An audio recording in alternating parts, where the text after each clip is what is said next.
Good evening, my friend. I'm glad you're here tonight. As the day folds itself away and the quiet deepens, let us wander together into another time. Imagine the dim streets of Victorian England, where families lived in narrow rooms, where life was stitched together from coal dust, thin blankets, and unexpected kindness. If you enjoy these gentle journeys into history, I'd be thankful if you quietly tap like or subscribe. It helps us keep telling these stories, and I'd love to know where you are listening from. Perhaps a small town by the sea, perhaps a city apartment, perhaps a farmhouse far inland, each place carrying its own rhythm of night. Leave a note, if you wish, and share your corner of the world. Now take a slow breath, dim the lamp, or let the fan hum softly in the background.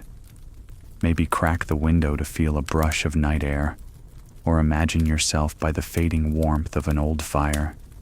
Let the quiet surround you. And together, we'll step into the first part of our journey, where hidden longings rest inside even the smallest homes. Quiet dreams hid within crowded rooms.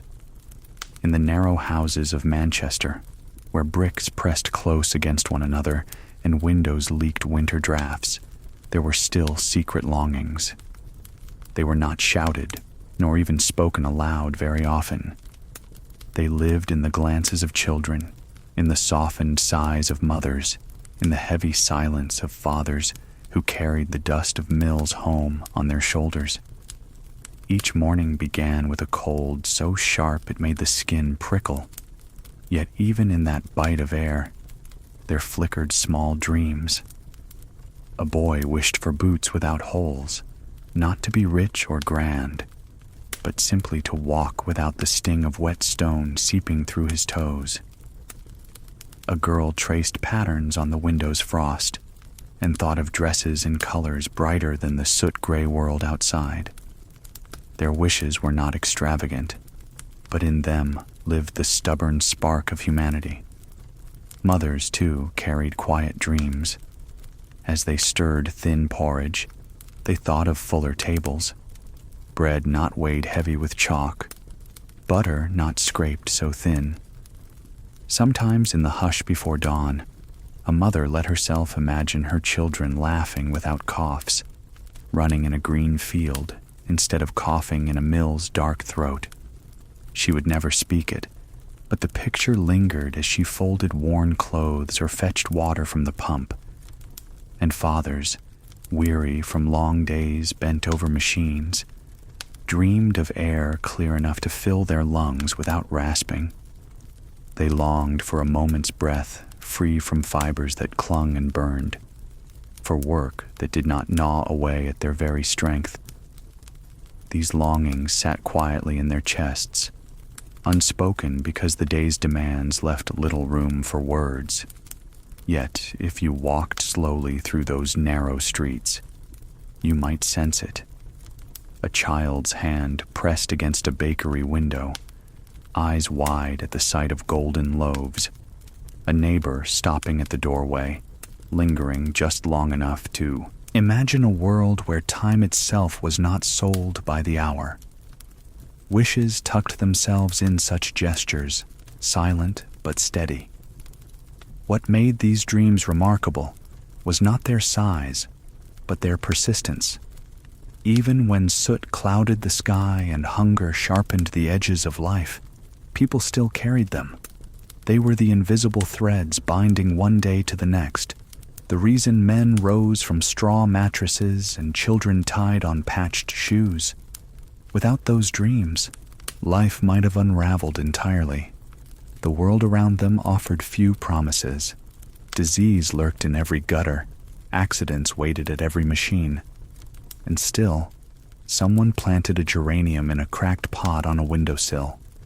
Still, a girl hummed to herself while mending. Still, a boy carved a toy from a scrap of wood. These were acts of defiance as much as they were of hope. You can almost hear it now, can't you? the hush of a street at dawn, punctuated by a cart's wooden wheel, by a cough from behind a thin door, by the clink of a kettle set upon iron. And within that hush, you feel the pulse of wishes too quiet to disturb the air, yet strong enough to keep families moving through another day.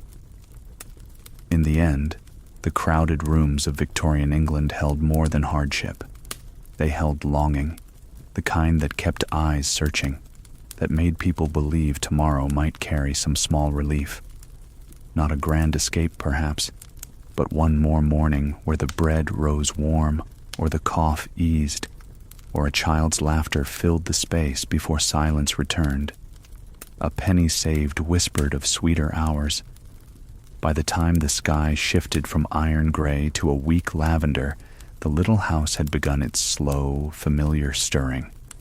The kettle clicked on the range like a patient clock, and the damp shirts, washed the night before, hung from a line strung corner to corner, making a soft tent above the table. Beneath that canvas of everyday labor, a mother tapped the side of a chipped jam tin and listened for the smallest sound in the world, the clink of a coin meeting its quiet companions. It wasn't much, only a penny rescued from a sleeve seam and a farthing found near the pump, bent and dulled to the color of old rain. She held them in her warm palm as if they might flutter and escape, then eased them into the tin with the care one might reserve for a robin's egg. The children watched without saying a word, the way children do when ceremonies matter, even the tiny, ordinary ones. No one asked what the coins were for. Everyone knew. They were for sweeter hours, for a treat set somewhere ahead like a candle in a hallway, too far to light the present completely, yet near enough to keep walking. The day continued to gather itself. A fire coaxed into a steady glow, a broom drawn gently across the stone floor, a loaf sliced into unequal pieces with the largest portion set aside for the man of the house, who would come home late, smell of lint and oil still threaded through his coat. In the hush before the streets fully awoke, a little girl traced spirals on the fogged window and then wrote her name large enough to feel brave, small enough to keep the secret of pride. Her brother warmed his hands around a mug that held more steam than tea and decanted a few drops to the floorboards for luck, an old habit picked up from a neighbor who believed that kindness, like heat, rose from below. Outside, cartilage-thin light found the roofs and stitched their edges in pale thread. The market would lift its voice later. The potato man with his soft, sooty laughter. The fishmonger who bragged with more flourish than stock. A woman who sold apples by the bruise count and undercut no one except hunger. But for now the lane belonged to the brush of steps and the small coughs behind doors that didn't quite seal. The tin with the coins rested high on the dresser. When the house breathed, the coins answered with the faintest chiming, and for a moment the mother allowed herself to imagine a wedge of pie, steam rising like the ghost of an orchard. Not tonight. Perhaps not this week. But someday that wasn't so far away that she could not picture it clearly enough to taste. Hope, in that house, took practical shapes. It appeared as a needle with a bright eye that welcomed thread on the first try. It appeared as a button box that always yielded one more match for a frayed cuff. It appeared as a tea towel hung exactly straight, because straight things kept the mind from wobbling. Hope also showed up as a laugh that came at the wrong time, and then insisted on staying. The little girl had a laugh like that. She did it now, at nothing in particular, at the silliness of the cat batting a knot of string, at the snow pretending to begin, and then thinking better of it. Her laugh opened the room the way a window opens, and even the kettle seemed to approve, ticking a little faster as if to join in. By noon, the market had stretched awake. voices braided and unbraided in the chill air, and each stall smelled of its own kind of promise. The family stepped out together, wearing their best patched faces, which is to say, they looked hopeful, without asking for more than the day could give. The mother kept her pace small for the younger ones, and, at the first corner, slipped her hand to the jam tin in her apron pocket. She did not take it out. She only touched it as a sailor might feel for the compass in his coat, not to steer at once, but to remember the direction. They passed the man who roasted potatoes in a drum that clicked when he turned the handle. Each turn released a puff of fragrant heat that rolled toward them like a soft, edible cloud. "A good big one today," he called to no one and everyone. The boy's eyes followed the drum, then flicked away, careful, as if not looking too hard could teach the stomach patience. Farther on, a woman arranged apples with a grace that made them seem finer than they were. Some wore brown freckles large as pennies. She turned those spots downward gently, as though tucking children in. "3 for a half," she said, and the mother smiled as if to say, "Not yet, but thank you for speaking to me like a queen." At the fabric stall, the girl slid her fingers across muslin and came away with a softness she would keep in her memory for weeks. The man behind the stack measured with a ruler that had known better days and told a tale about a shipment that took the wrong road and arrived smelling of the sea. "The salt never leaves," he said. "It just hides," which felt like knowledge that meant more than cloth. They did not buy. Looking did its own work, like a puff of breath on cold hands. The boy admired a tin whistle whose one note, even played poorly, was a kind sound. He did not ask for it, which was its own kind of music. They turned home by way of the canal, a narrow sheet of tin-colored water that remembered summer in a whisper none of them quite caught. A barge lay pinned to the bank like a sleeping ox. Somewhere down there, fish moved with the slow intelligence of creatures that know winter and do not argue with it. On the towpath, the girl discovered a button, bone, smooth as a thought polished by worry. She rubbed it clean on her sleeve and felt it warm to her fingers, as if the day itself had decided to be friendly in one small place. Back inside, the house welcomed them with the scent of coal and starch, the honest smells of continuing. The mother lifted the jam tin from her pocket, opened the lid, and counted softly, not to add. She already knew the number, as one knows the steps to a familiar stair, but to make the sound of plenty, however small, alive in the room. "Not today," she said, closing the tin. "But soon." The girl nodded solemnly, as if they had signed a contract with the future. The boy held up the found button and declared it change, then laughed at his own joke so sweetly the mother put it in the tin as if he had minted it himself.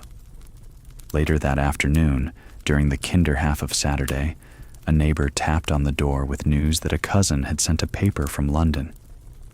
They read it in a circle, lips moving even when the words were read aloud, as if each person wanted to taste the letters for themselves. The paper spoke of far places and great doings, but among those tall paragraphs stood a tiny notice about a meeting to talk of schools. Real schools for all children, not just those with coin. The mother pressed the edge of that column flat, then smoother still, until it lay like a quiet pond. The boy pretended to be too old for dreams, but kept one hand on the page as if it might step away. The girl traced the headline and imagined chalk on a slate, her name spelled clear and straight as a window latch. Evening came the way it always did, through the door with the last person home, and coaxed the day to sit down. Soup simmered with a seriousness that filled the room without needing to be rich, and the spoon the mother used had worn, thin along one edge where it had rubbed the pot for years, polishing its own crescent moon. In the corner, the father unbuttoned his cuffs and shook out his sleeves, setting loose a weather of lint that drifted and then settled politely. "Any news?" he asked, and they gave him the kind of news that keeps a man upright: the button found by the canal, the paper from London, the penny that landed with a good bright sound. When the bowls were set out and the bread divided by the logic of appetite and need, the mother reached up and brought the jam tin down as one might bring down an heirloom. Carefully, with both hands, while the room watched, she tipped it into her palm. Without planning it, she counted the coins aloud: 2, 4, 5, and the bent farthing that would still be welcomed by someone who understood that value is a promise, not a shape. "We'll keep them," she said. "One more week." No one groaned. The boy only nodded, and the girl, who had been ready for either answer, folded her hands as if holding the gift of patience. After supper, they mended in friendly silence, a silence that made room for invented songs. The father hummed the kind of tune that does not need a beginning, and the boy matched it clumsily but faithfully, like a rough seam that holds. The mother set a patch to the boy's cuff so neatly that it looked inevitable. When she finished, she threaded the needle again rather than set it down, because the eye, once content, should not be made to search. She did this without thinking, common wisdom in a room where thread, once tamed, was never wasted. Night reached its hand across the window and left a print of frost, delicate and certain. A lane or two away, someone told a joke in a voice that ended in coughing, and the children smiled because the punchline had found its way, despite the world. The father tapped the jam tin with his finger, gentle as a promise. "Next Saturday," he said, "we'll see what the market provides." He didn't say potato or pie or apple. He let the words sit open so the children could fill them with their own pictures. After a moment, even the mother allowed herself to imagine butter melting into a crust and running down her thumb, and the thought was almost as good as the taste. Before bed, the mother lifted the tin one last time and tucked it behind a stack of plates, where plates guarded it without knowing, since plates are always on duty.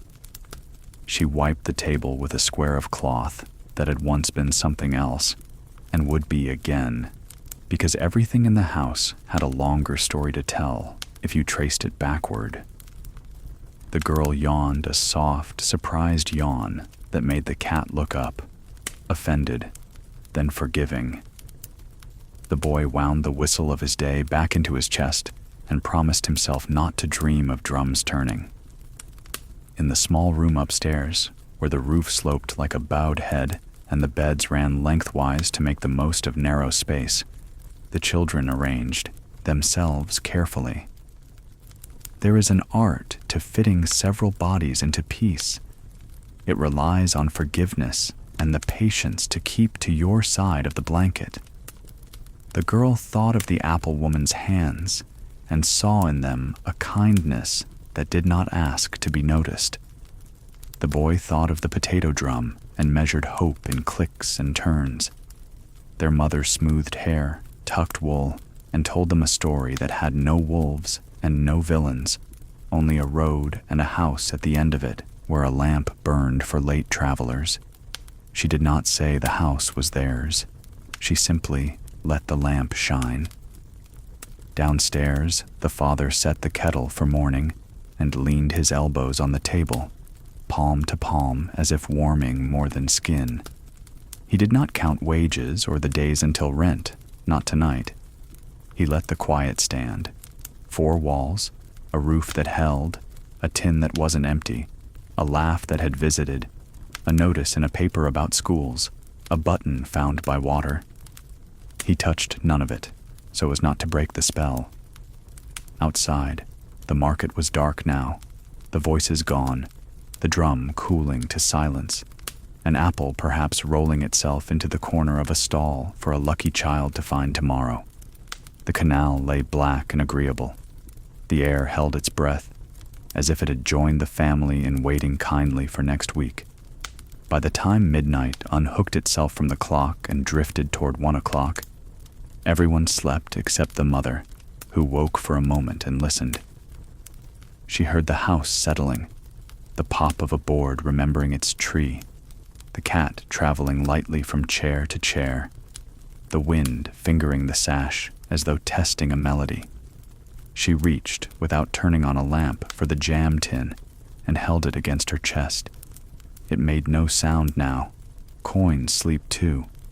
She placed it back and, in the same motion, drew the curtain a touch wider.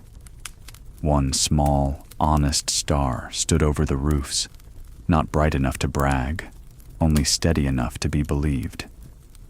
Morning would arrive again with its list. There would be water to fetch and sleeves to shake, and lint to brush from collars. The mill would call men by name the way the sea calls boats. But somewhere in the day, perhaps at noon when the light pretends to be warmer, or near dusk when the lamps bud along the lane like cautious flowers, someone would lift a tin and measure the weight of sweeter hours with their hand. That is all some days require. That, and a laugh that comes for no reason at all and stays just long enough to teach the room how to breathe. And so the pocket of hope, stitched from coins, patched by patience, lined with small rituals, rested against the heart of the house. It did not change the weather, nor the price of coal, nor the length of the street between the front step and the mill gate. But it bent the minutes, making thin ones thicker, sharpening dull ones until they could cut a path through the week. It meant that when the market voices rose again, there would be choices, however small, and a chance to place in a child's hand an apple still cool from the stall, its sweetness waking like spring inside winter. Cold mornings pressed gently against weary bones. The world of the working poor in Victorian England often began not with sunlight, but with cold, a cold that entered through the cracks before anyone stirred. Imagine a narrow bedroom, its walls sweating with damp, its ceiling bowed low as though it carried more than its share of the night.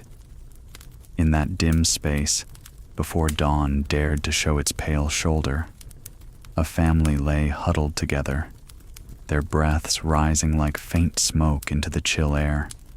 The straw mattress beneath them rustled at every movement, brittle stalks breaking softly, leaving an itch against skin already raw from wool that never truly warmed. The first to stir was usually the mother, her body trained to rise before her mind could argue. She listened for a moment to the layered breathing around her, the whistle of a child with a blocked nose, the shallow rhythm of a daughter curled against her, the rasp of a husband whose lungs never seemed clear anymore. That rasp frightened her most in the early hours, when it echoed louder in the silence, but she would not say so. Instead, she slid from the bed, her feet touching the bare wood floor that bit with icy certainty. A single candle, stubby and worn, offered just enough glow to shape the furniture. A chipped dresser, a chair missing one leg, the washstand with its porcelain basin wearing a crust of ice. She broke the skin of the ice with the tip of her finger. The water was a needle against her flesh, but she did not flinch. She had long ago learned to move as if the cold were no more surprising than air. The small flame of the candle seemed to shrink away from her breath, and in that moment she looked older than her years, bent not by age, but by habit. She coaxed the fire downstairs with practiced hands, coaxed it as one might soothe a restless child, patient, steady, quiet. The smell of coal dust clung to her skin even before she fed the first lump into the grate. It smoked and protested before catching, sending a reluctant glow through the narrow room. The warmth reached no farther than her own knees, but it was enough to promise the children some comfort when they woke. Upstairs, the first child stirred. He was small, not yet in his teens, but already his body bore the stoop of hours spent beneath the looms.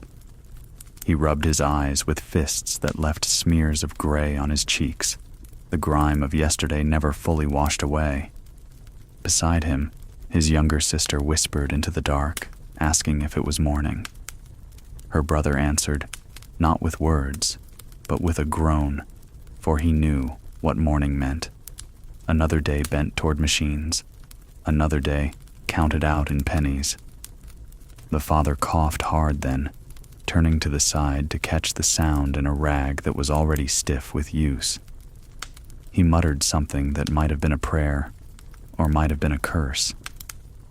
In Victorian homes, such sounds were ordinary, like the creak of the boards or the whistle of the kettle, yet each cough carried an edge of fear. The children did not need to be told. They had seen neighbors vanish from their beds in the middle of such winters, their lungs undone by dust and cold alike. The wash ritual began. One child after another splashed their faces in the basin, gasping at the cold as though waking twice, once from sleep and once from the water. No one undressed fully. That would have been folly in a house where warmth never lingered. They washed in parts, a face, a neck, an arm at a time, pulling clothing back into place quickly, as though the cold might snatch skin if given too much chance.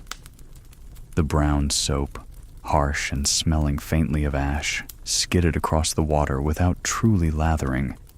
It left behind a film as if it wanted to remind them of its origin.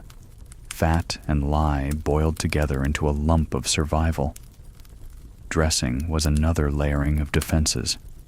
Undergarments, patched and thinned, went on first, then shirts or bodices, then the outer wool or cotton, depending on what the season allowed. In winter, everything went on at once, regardless of condition. A girl's dress might carry 20 patches, each one a story of growth or wear. A boy's trousers sagged where knees had given out again and again. Buttons were rare treasures, often mismatched, tied back on with thread that never quite matched the fabric. To the outside world, the clothes looked tired. Inside the home, they looked like continuity itself, proof that the family could mend, could endure, could clothe themselves against another day. The smell of tea began to drift upward, weak but unmistakable. The leaves had been stretched already, used and dried and used again, but still they gave off their faint bitterness, enough to remind the children that warmth could be poured into a cup. Bread followed, a slice for each. Dense, dark, sometimes bitter with adulterants, but heavy enough to sit in the stomach and pretend to be plenty. On lucky mornings there was dripping, a smear of fat that clung to the crust with stubborn richness. The children ate quickly, as though the food might be withdrawn, then sat with hands wrapped around mugs until the last of the warmth seeped into their fingers. Outside the window, the street was stirring. Horse hooves clattered on cobblestones slick with frost. A vendor shouted for someone to clear the lane. Chimneys released early smoke, turning the dawn air into something like dusk. The narrow houses leaned toward one another, as if conspiring, and in the gaps between them, the sky was a thin stripe of reluctant light. The family stepped into that street in a kind of procession, each carrying the marks of their own tasks. The father walked with the deliberate pace of a man who knew he could not afford to fall behind. The boy clutched his cap in both hands, aware that lateness could cost half a day's wage. The mother carried a small basket, already thinking of the day's washing, of how many trips to the pump would be required to fill the copper tub. The youngest children trailed with eyes still half shut, too young for the mill, but old enough to fetch or carry or sweep. The air smelled of coal, sharp and gritty. It clung to tongues, left throats raw before the first hour of labor even began. The cobbles were littered with dung from horses that had passed before dawn, and gutters ran slow with refuse from homes too poor to afford proper privies. Children skipped across those gutters with practiced care, their shoes catching just enough to carry the smell with them. No one commented. It was part of the landscape, like bricks and smoke. By the time the factory bell tolled, the morning was fully awake, though no one felt refreshed. The clang rolled across the streets like a command. Men and women, boys and girls moved in the same direction, shoulders bent, mouths tight, steps hurried, but without joy. They flowed like a gray river toward the mill, and the sound of their boots on stone became one long note of submission. And still, inside those narrow rooms left behind, there lingered the smallest traces of the morning.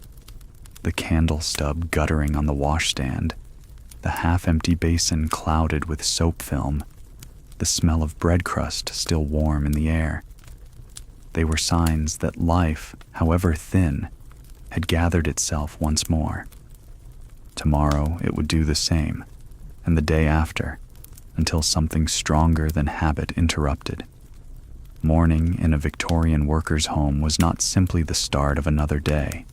It was proof of survival, of one more night endured, one more sequence of rituals completed.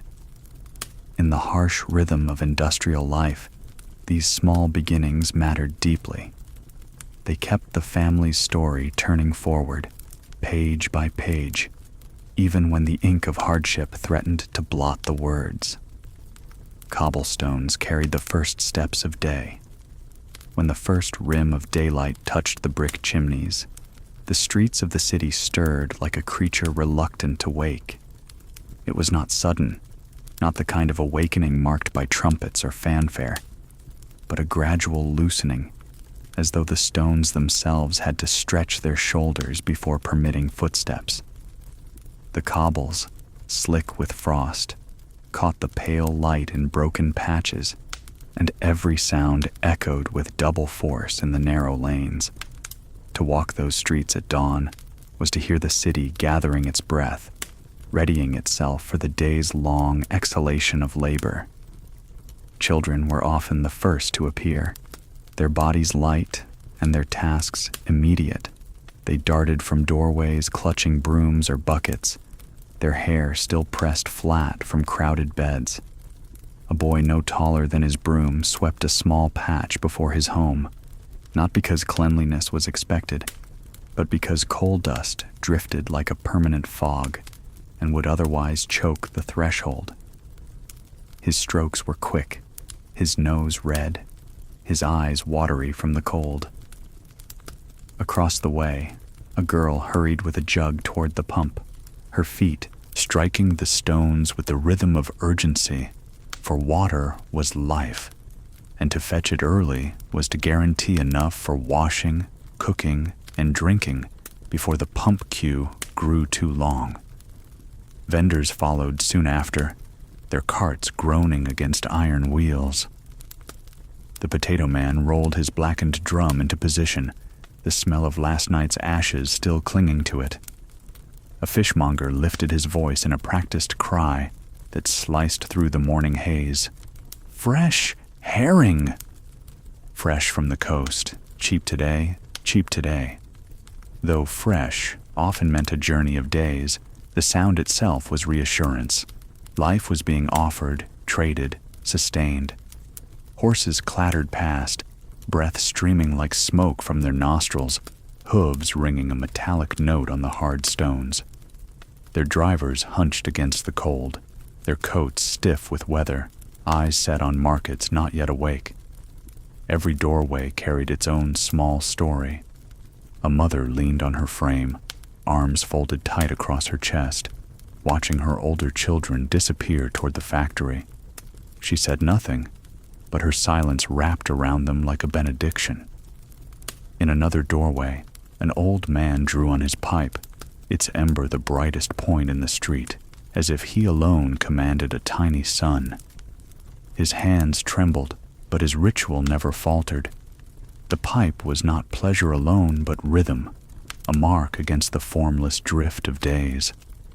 The houses themselves seemed to breathe together, narrow, back to back, their windows clouded, their doors close enough that neighbors could pass salt from hand to hand without stepping onto the stones. Washing lines already sagged overhead, strung between sills, bearing garments stiffened from the cold night. They fluttered faintly when the wind turned the corner, giving the impression of ghosts rehearsing a dance. Each flutter reminded passers-by of lives carried out in cramped rooms, of small victories marked by clean sleeves and mended hems. As the sun inched higher, the smoke began in earnest. Chimneys belched in synchronized plumes, gray fingers reaching upward only to flatten into the already crowded air. The city was never truly clear. Smoke was its weather, soot its constant snow. To live here was to taste coal on the tongue, to wear its scent on skin. Yet even in that haze, light slipped through, laying a golden wash on damp stones, making them glisten as if polished for a parade that would never come. Soon, the sharper sounds arrived, the iron rattle of factory gates unlocking, the whistle of overseers, the shuffle of hundreds of boots striking stone at once. Families merged into a stream, each member carrying their bundle of weariness and necessity. Women wrapped shawls tightly, children tucked their hands into sleeves too long for them, men adjusted caps against the wind. No one marched, and yet the movement had the look of a procession, solemn and inevitable, as though the city itself had issued the command. Street life contained more than workers. There were scavengers, too, children crouching near gutters, their eyes quick for scraps of coal that had fallen from passing carts. A girl spotted a fragment and darted forward, tucking it into her pocket like treasure. Such finds might warm a kettle later, might make the difference between tea that steamed and water that barely whispered. Others picked bones from rubbish piles, destined to be sold for pennies to the rag-and-bone man, who would bleach them and send them into the industry of soap and buttons. Every fragment mattered. The street was a ledger, and each child learned to read it early. The noise built slowly, like a tide. Carts shouted their iron wheels, vendors barked their wares, children laughed briefly before remembering hunger. Dogs barked with no concern for factory bells. The city's song was dissonant, yet within it lay a rhythm. To those who lived there, it was as familiar as heartbeat, as impossible to escape as breathing. Outsiders complained of the smoke, the stench, the endless din. Insiders called it life, and without it, the silence would have felt unbearable. At the edge of the market, a preacher lifted his voice, promising salvation louder than the fishmonger promised herring. Few stopped to listen. Promises of heaven did not fill the stomach, and the day's work waited impatiently. Still, his words drifted through the street, mingling with the steam of baked potatoes and the hiss of frying eels. In some hearts, perhaps, the words found purchase, a reminder that hope could exist beyond pennies saved and coins clinked in tins. The children, though, marked their mornings differently. They remembered the rhythm of bells, the crunch of frost, the warmth of a neighbor's nod. A boy might carry a piece of chalk in his pocket, filched from the school he could not attend, and draw a crooked square on the stone, pretending it was a window into another world. A girl might clutch a rag doll made from scraps, holding it close as she crossed streets where horses did not slow. Their games were not escapes, but stitches, threads keeping childhood intact even when labor pressed close. By mid-morning, the street had transformed. What had begun as silence with a few scattered voices became a thoroughfare of bodies, smoke, steam, and sound. The stones, once slick and empty, now bore the scuffs of countless boots. They carried not only steps, but the weight of exhaustion, of determination, of lives bound to bells and whistles. Each stone seemed to echo with stories, a mother's silent prayer, a father's muttered curse, a child's suppressed giggle. To walk those streets was to tread on layers of history being written moment by moment. And yet, if you looked closely, beauty clung stubbornly. A shaft of sunlight pierced the haze and lit up a single pane of glass until it shone like a jewel. A vendor laughed at his own joke, and the sound rang honest, unguarded, lifting the air for an instant. A child shared half a crust with a stray dog, and the animal wagged its tail as if it had received a feast. These small mercies, hidden in the fabric of daily hardship, gave the streets their resilience. Without them, the cobbles might have buckled under the weight of despair. By the time noon approached, the market was in full voice, the mills were roaring, and the streets had become arteries carrying life in every direction. But those who remembered the dawn, who had seen the streets awaken slowly, carried with them the knowledge of transition. They had witnessed silence bloom into sound, emptiness fill with bodies, cold stones warm under countless steps. That memory made the day's labor bearable, for if streets could wake, perhaps hearts could too, given time. Stalls opened like lanterns in the gray morning. The market did not arrive all at once, like a curtain pulled back on a stage. It grew by degrees, like a flame coaxed from kindling, flickering first in whispers and then in steady glow. Long before the noon bell rang, the square was already a tapestry of colors muted by soot and smoke, and sounds carried with a peculiar clarity, bouncing from wall to wall of the narrow streets that funneled into the market's heart. The first voices belonged to vendors who had pushed their carts from miles away, hands raw from the cold handles, eyes still heavy with the fatigue of dawn travel. A man with potatoes began arranging his wares in small heaps, careful to make them look abundant even when the supply was thin. He dusted each with ash from his fire so that the skins appeared darker, fuller, almost glowing against the pale light. His cry was rehearsed yet heartfelt. Potatoes, hot and floury. Penny each, still steaming. The words floated up like smoke, curling into the rafters of the air. Beside him, a woman unfurled a cloth over her table and laid out bruised apples, their skins wrinkled from storage, but still fragrant when split open. Children lingered near her stall, noses twitching at the sweet, sour scent. She knew most could not pay, yet she allowed them to handle the fruit, to hold a piece of autumn in their hands, as though touch itself carried nourishment. Sometimes she would slip a slice into a waiting palm, quick and secret, her eyes darting to ensure no sharper gaze accused her of theft from her own livelihood. The fishmonger came later, his arrival announced by a metallic stench that cut through coal smoke like a blade.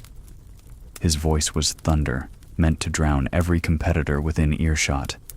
Fresh herring, fresh from the coast. Cheap as dirt, cheap as dirt. His fish glistened wet, silver turned gray in the sooty air. Few questioned the truth of fresh, for hunger was a more convincing salesman than honesty. Women haggled anyway, each penny stretched as if it might cover rent, coal, and supper all at once.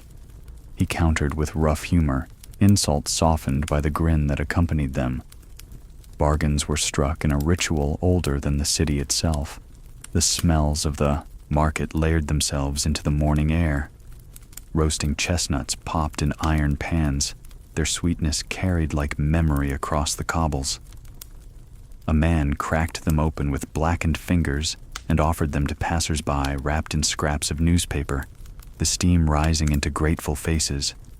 Farther down, a woman ladled thick pea soup from a cauldron balanced over a coal brazier. Each scoop was accompanied by a splash that stained her apron green, but she worked without pause, her arms steady, her smile faint but constant. Those with pennies clutched tin mugs eagerly. Those without merely breathed in, letting the steam trick them into believing they had eaten. Not all sellers dealt in food.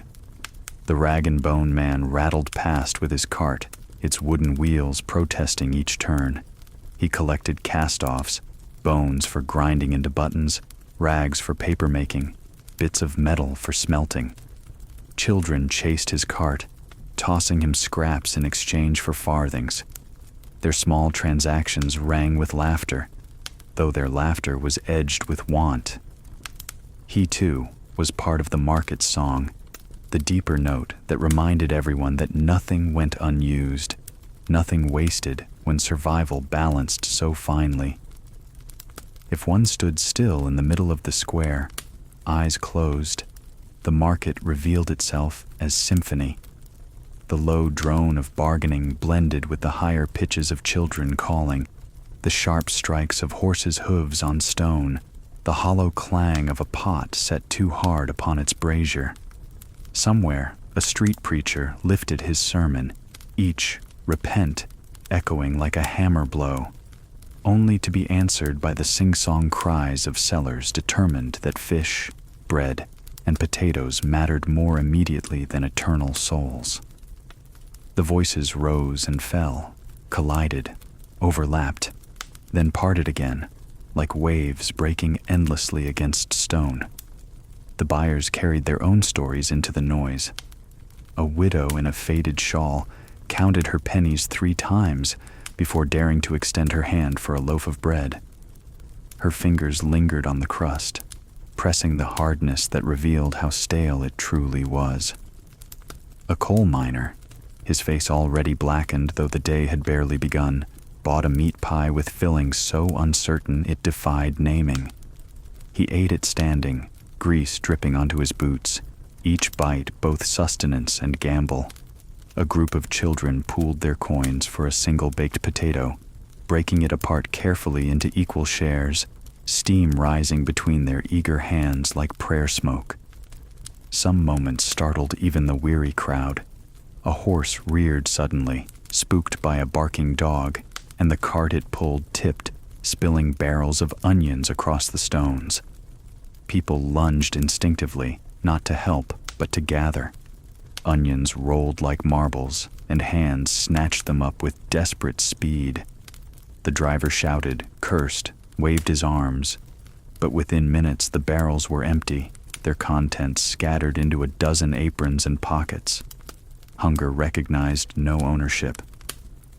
The man slumped, finally against his cart, head bowed, his loss sealed by necessity. Even amid such scrambles, generosity flickered. A woman with only half a loaf left offered a heel to a barefoot boy who had been trailing her stall. He bit into it with such ferocity that she winced, then patted his hair as though to soften the sharpness of the act. Another vendor, seeing a neighbor's empty stall, slid a few potatoes onto her table, whispering, "Sell these. You can pay me later."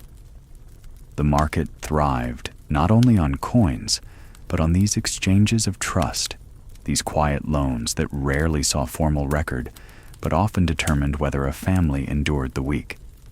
By late morning, the air had thickened with competing scents: fried fish, roasted meat, unwashed bodies, wet wool, horse dung, coal smoke. To outsiders it was repellent. To those within it was ordinary, even comforting, a sensory landscape that meant life continued. The colors blurred into one another, the red of apples dulled by soot, the yellow of onions streaked with dirt, the black of smoke smudging every surface. Yet if you looked closely, there were jewels. the glint of copper kettles catching light, the glossy sheen of a polished shoe, the sudden blue of a ribbon in a child's hair, small brightness against the greater gray. Children navigated the market like fish through water. They ducked beneath carts, darted between skirts, their eyes quick for scraps. One boy crouched near a fish stall, waiting for a head or tail to fall unnoticed. Another girl followed the chestnut seller, hoping to catch a burnt kernel discarded. Some worked officially, shouting wares for parents or carrying parcels for strangers in exchange for pennies. Their voices carried high above the crowd, shrill yet strong, as though childhood itself demanded to be heard above the roar. At the edge of the square, an elderly fiddler played, his bow trembling on worn strings. The melody was simple, repetitive, but it carved a pocket of calm amid the chaos. A few children danced, their shoes scuffing patterns into the dust. Adults barely noticed, though a few paused long enough to nod, as if to acknowledge that music, however fragile, still belonged even here. His tin cup collected coins slowly, the clink of copper lost among louder sounds. But he played on, gaze fixed on nothing, perhaps hearing a tune more complete than the one escaping his strings. The market was not timeless. It bent to the rhythm of the day. As noon approached, vendors leaned heavier on their cries, eager to sell before food spoiled. Prices dropped, tempers flared, haggling sharpened to quick thrusts of words. Shoppers knew the dance well. Wait too long and supplies vanished. Buy too early and you spent more than needed. Survival was as much about timing as it was about coin. The market taught patience, cunning, and sometimes resignation. And when the church bell tolled midday, its sound rolling over the rooftops, the market did not stop, but shifted. Buyers carried parcels home. Vendors stirred their pots again. Children tugged at sleeves, reminding parents of unfinished errands. The square remained alive, but beneath the bustle lay a throb of fatigue, the knowledge that afternoon labor still awaited. Food carried away from these stalls was not feast, but fuel, meant to sustain long hours in mills, mines, and workshops. Each loaf, each potato, each apple was a promise against collapse. The market, in all its noise and grit, was less about abundance than about survival. Yet within that survival, there lived sparks of generosity, of laughter, of music, of light catching on soot-dark glass. Those sparks, small as they were, carried people forward. Without them, the market would have been nothing more than a ledger of hunger. With them, it became something more, a chorus of voices that, however weary, refused to fall silent. The workhouse shadow lingered over narrow streets. The workhouse did not need to shout to be heard. It spoke in outline and rumor, in the way conversations slowed when people walked past its brick walls, in the hush that fell upon a doorstep when someone said, "They've had to go in." Long before its iron gate came into view, the workhouse announced itself by what people would not say. Mothers switched to lighter topics. Men cleared their throats and studied the cobbles. Children, sensing the change, pressed closer to the hems of coats and shawls. From the canal path, the building rose with an impersonal dignity. High windows, straight lines, a roofline too tidy for a place that gathered up life's loosened threads. It seemed to stand a little apart from the rest of the city, as if the streets themselves leaned away. Even its clock, serviceable and exact, kept time with a different gravity. Hours there did not simply pass. They were counted, weighed, and placed in ledgers. On certain mornings when the wind turned, the neighborhood could hear the bell that marked the start of the day inside, neither harsh nor kind, merely practical. A woman at her sink would pause mid-scrub, when the note drifted over the roofs. She would dip the cloth once more, then wring it so tightly that her knuckles whitened, as if she might twist the sound itself away. A child, hearing the same bell, would ask the question every adult preferred to leave unanswered. "What's it like in there?" The answers were always soft. "Clean. Orderly. They'll have warm soup."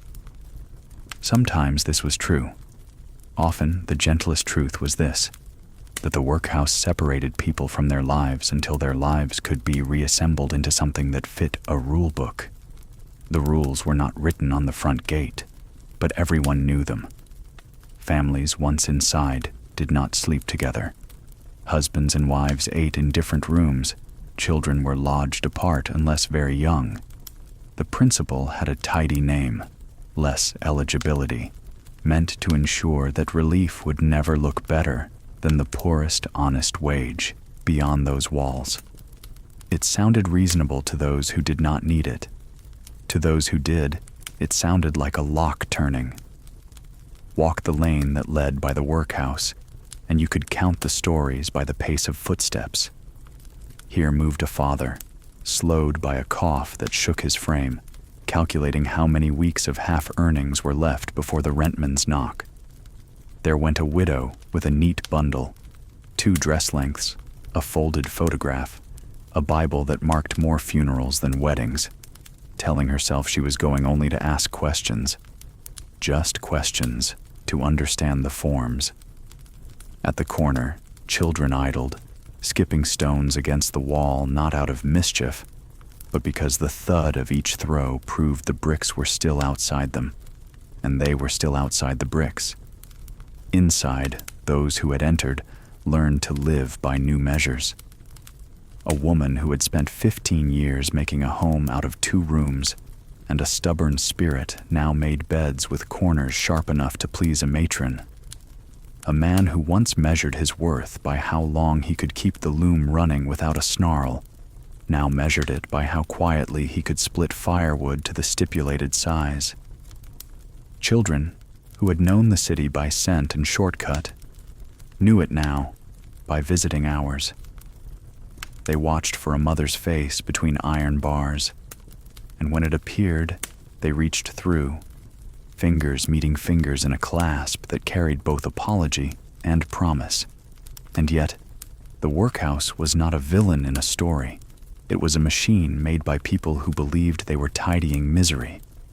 Within its yards, there were moments of decency. The infirmary, though stark, kept a better fire than many cottages. A nurse with careful hands bent over fevers that would have run unchecked outside.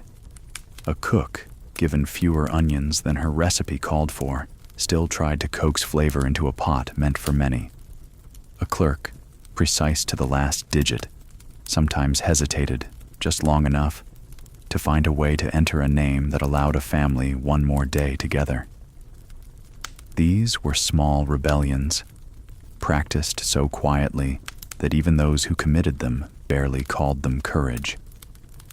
On Saturday afternoons, the lane near the gate filled with visitors. People brought what could be spared: a heel of bread wrapped in clean paper, a pair of socks darned on both heels, a slice of apple saved from a better week. They waited under a thin strip of sky, reading the notice board as if it might print better news if stared at patiently. When the door opened, voices dropped by instinct. A woman stepped forward with a bundle. "For Mum," she said, and passed it to a matron whose face was trained to neutrality. The exchange took seconds, but the preparation had taken days.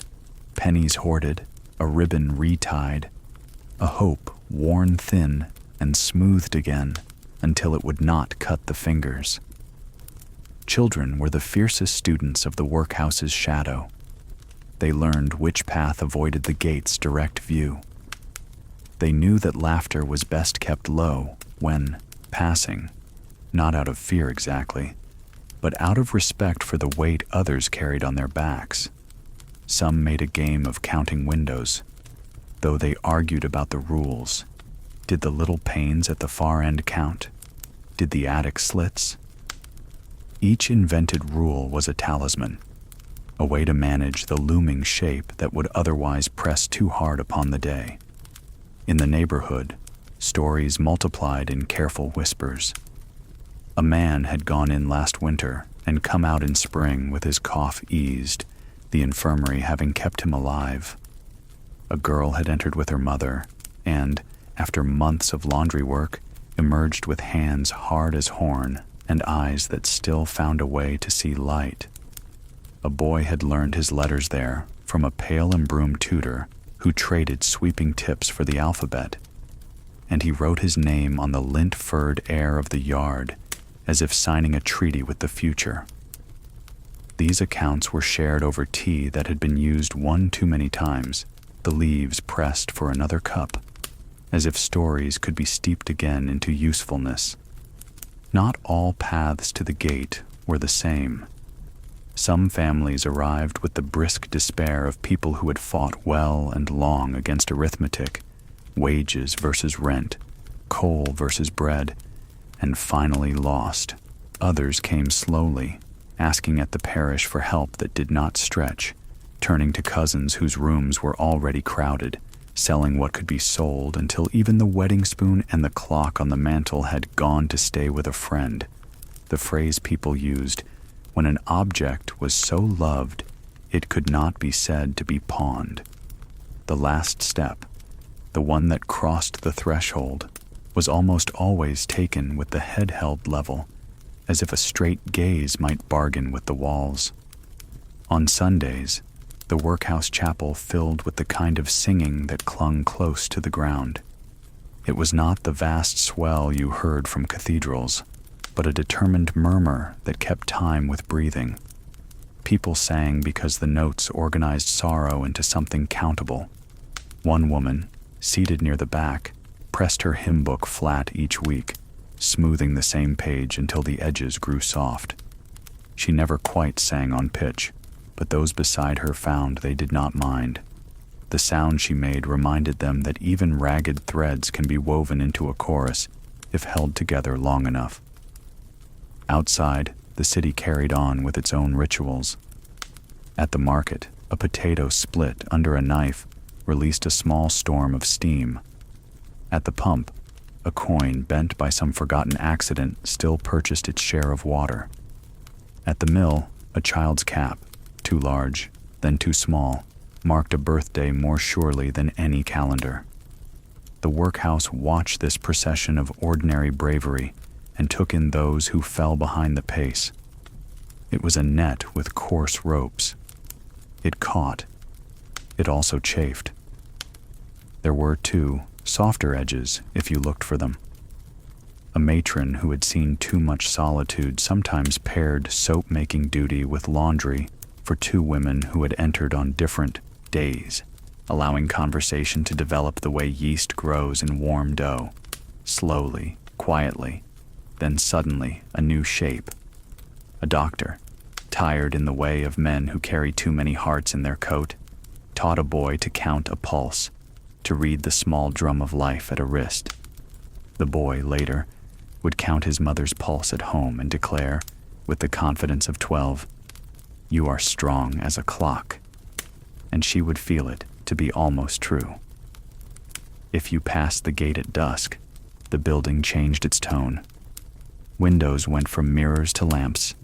Inside, hands folded linen, spoons scraped bowls clean, heads bowed over tablets of arithmetic, and short lessons in copybook script.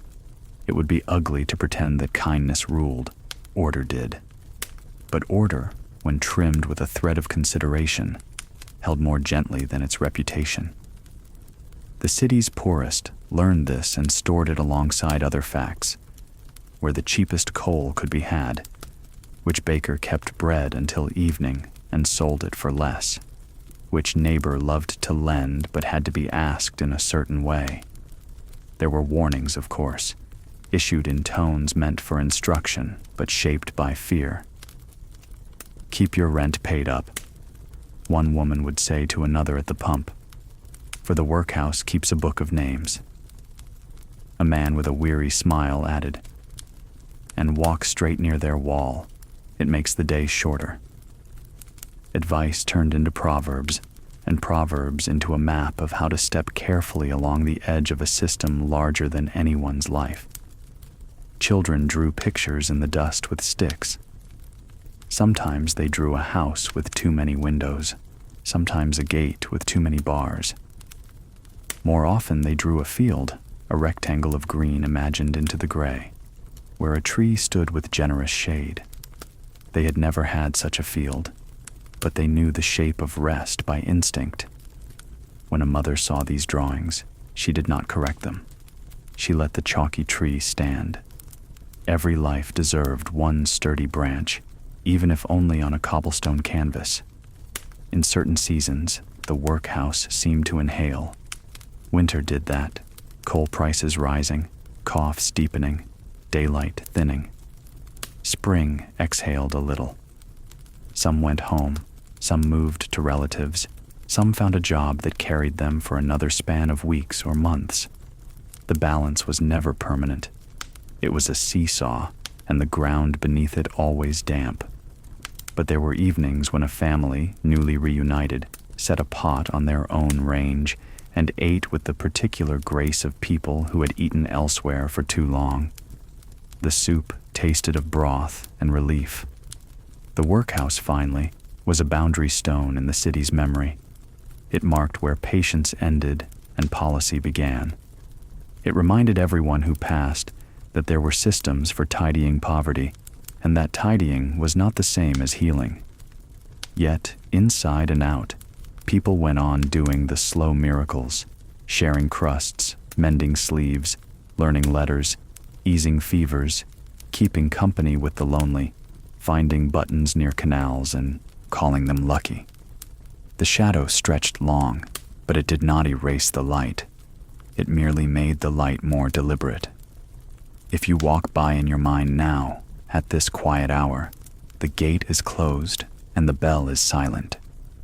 The bricks hold the day's warmth just a little longer before yielding it back to the night. Someone inside is saying goodnight to a row of beds. Someone outside is buttoning a child's coat. Between the gate and the first turn of the lane, there is a small patch where weeds always grow, thin-stemmed and hardy. Every season, a child stops there and picks one, tucks it behind an ear, and carries it home like a message. Even in managed places, something wild insists on blooming. Neighbors reflected struggles in familiar ways. Life in the Victorian back-to-back houses did not unfold in solitude, no matter how small or cramped the rooms. The walls were thin, and voices carried through brick and timber like wind through hedges. A cough in one household became a known companion in the next. A baby's cry did not belong to one mother alone. The sound drew sighs, advice, and sometimes quiet lullabies hummed by women 2 doors away. In these ways, neighbors were mirrors, reflecting each other's burdens, amplifying each other's hopes, showing one another what survival looked like when shared. On an ordinary morning, as men hurried off to the mills with caps pulled low, women leaned in doorways, shawls wrapped close, exchanging fragments of news. "The coal's dear this week," one would say, and another would nod, already calculating how to stretch her husband's wages. "Mrs. Green's boy hurt his hand on the loom," came another whisper, followed by a pause heavy with recognition. Every family knew such an injury could mean hunger.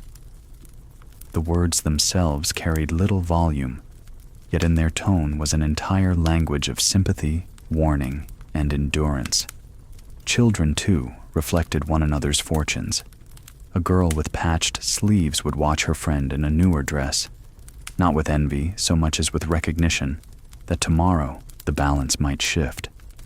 Boys played in the gutter, their games simple, rolling hoops, chasing marbles, inventing rules as they went, but their laughter bore the same sharp edge of weariness their parents carried. They were quick to share, quicker still to quarrel, and just as swift to reconcile, for in their narrow street, companionship was as necessary as bread. There was a rhythm to neighborhood life that echoed through the alleys. On wash days, lines of damp clothes flapped overhead, so dense they nearly formed a ceiling across the street. Women stooped over tubs. Red hands plunged into cold water, trading jokes and complaints as steadily as they wrung garments. My Tom wore through another pair of stockings. One might laugh, shaking her head, and another would answer, "Then he's growing strong at least." Their conversation softened the labor, turning it from solitary struggle into a shared burden. Each stain scrubbed away seemed lighter for having been witnessed. The smell of meals traveled as freely as voices. A pot of cabbage soup simmering in one kitchen became a reminder in the next of what could be made with little. On rare days when a family managed to purchase a bit of meat, the aroma drifted down the lane, and children sniffed the air with longing. Yet even here generosity flickered. A neighbor ladled a small portion into a cracked bowl and sent a child to deliver it next door. "Tell your mother I made too much," she would say with a wink, though both families knew that no pot was ever truly too full. Neighbors mirrored not only hardship, but kindness. When illness struck, women gathered at the sickbed, bringing broth, boiled water, or a cooling cloth. They sat together, taking turns through the night, their presence more powerful than any medicine. Men pooled coins for a widow's rent, each offering what they could spare, however small. Children fetched coal, swept doorsteps, or watched younger siblings for mothers too weary to move. In such acts, the neighborhood revealed its greatest strength, the ability to reflect each person's need as a call for shared response. Still, not all reflections were gentle. Quarrels erupted as easily as laughter. A borrowed shovel not returned, a line of washing brushed by careless hands, a rumor whispered too loudly.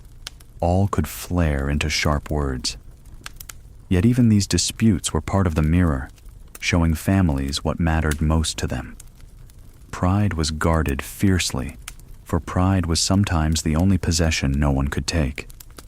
And after the quarrel cooled, apologies found their way across thresholds, for life pressed too close to leave wounds untended for long. Evenings in the neighborhood carried their own kind of reflection.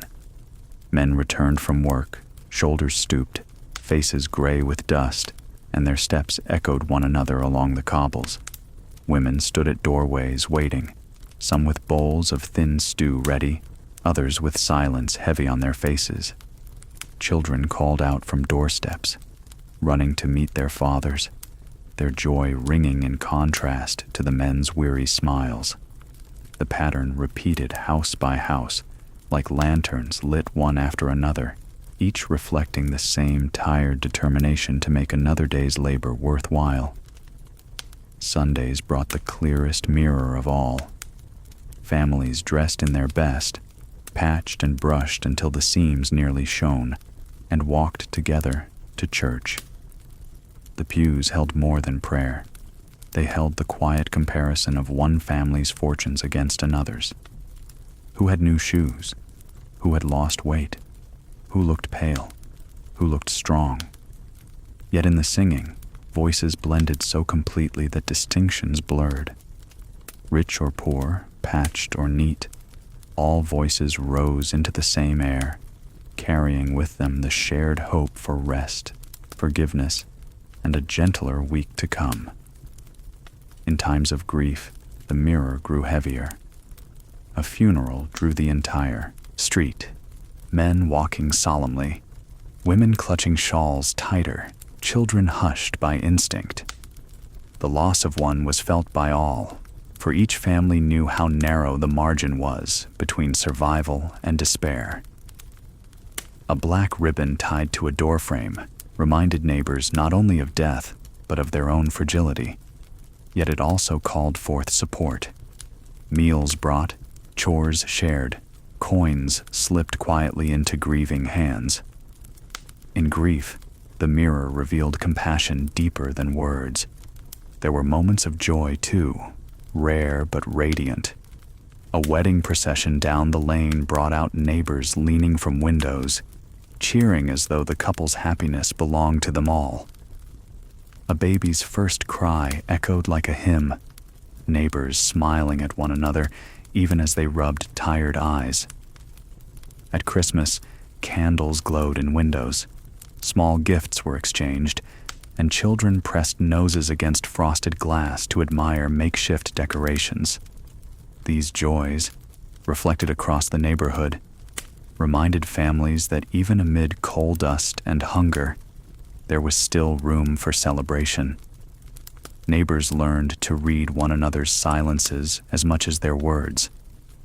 A man lingering too long at his doorway signaled trouble at the mill. A woman speaking briskly while folding laundry signaled worry about a sick child. A child who played more quietly than usual signaled a hunger no words would confess. These signals were seen, acknowledged, and answered in ways that might appear small, but carried weight. A loaf of bread left quietly on a doorstep, a coin pressed into a hand with no explanation, a story told to make a child laugh. To outsiders, the neighborhood might have appeared grim, narrow lanes, smoke-dark walls, barefoot children. But to those within, it was a hall of mirrors, each life reflecting another, each survival depending on the recognition of shared struggle. In those reflections lay strength, not loud or proud, but steady. Families survived not only because of their own resilience, but because neighbors reflected their hardships back with understanding and their joys back with amplification. As night fell, lamps flickered in windows, casting soft glows across the cobbles. Conversations drifted through the thin walls, murmurs of thanks, sighs of exhaustion, the occasional burst of laughter. Neighbors settled into their rooms, each household distinct yet inseparable from the others. The mirrors of the day faded into the quiet of night, but the reflections lingered, ready to be picked up again with the first light of dawn. Faces carried burdens stitched with quiet care. If you walked slowly through the streets of industrial Manchester, Birmingham, or Glasgow in the 1850s, you could read a neighborhood not by signs or shop windows, but by faces. Each face told a story, often without words, written in the fine dust of the mills, the grime of the mines, and the ceaseless labor of daily life. The eyes, the lines, the quiet tilt of the head, all became a record of endurance. Men's faces bore coal and cotton like permanent tattoos. Black smudges clung to cheeks even after vigorous scrubbing, and fine threads of cotton lodged in eyebrows and whiskers. Lungs coughed out the dust, but the skin never quite shed it. These men might stand at a doorway in the evening, pipe clenched between teeth, the ember glowing faintly, their expression steady yet heavy with exhaustion.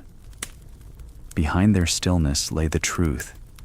Each day's work carved a little deeper into their features, like water cutting stone. Women's faces told parallel stories.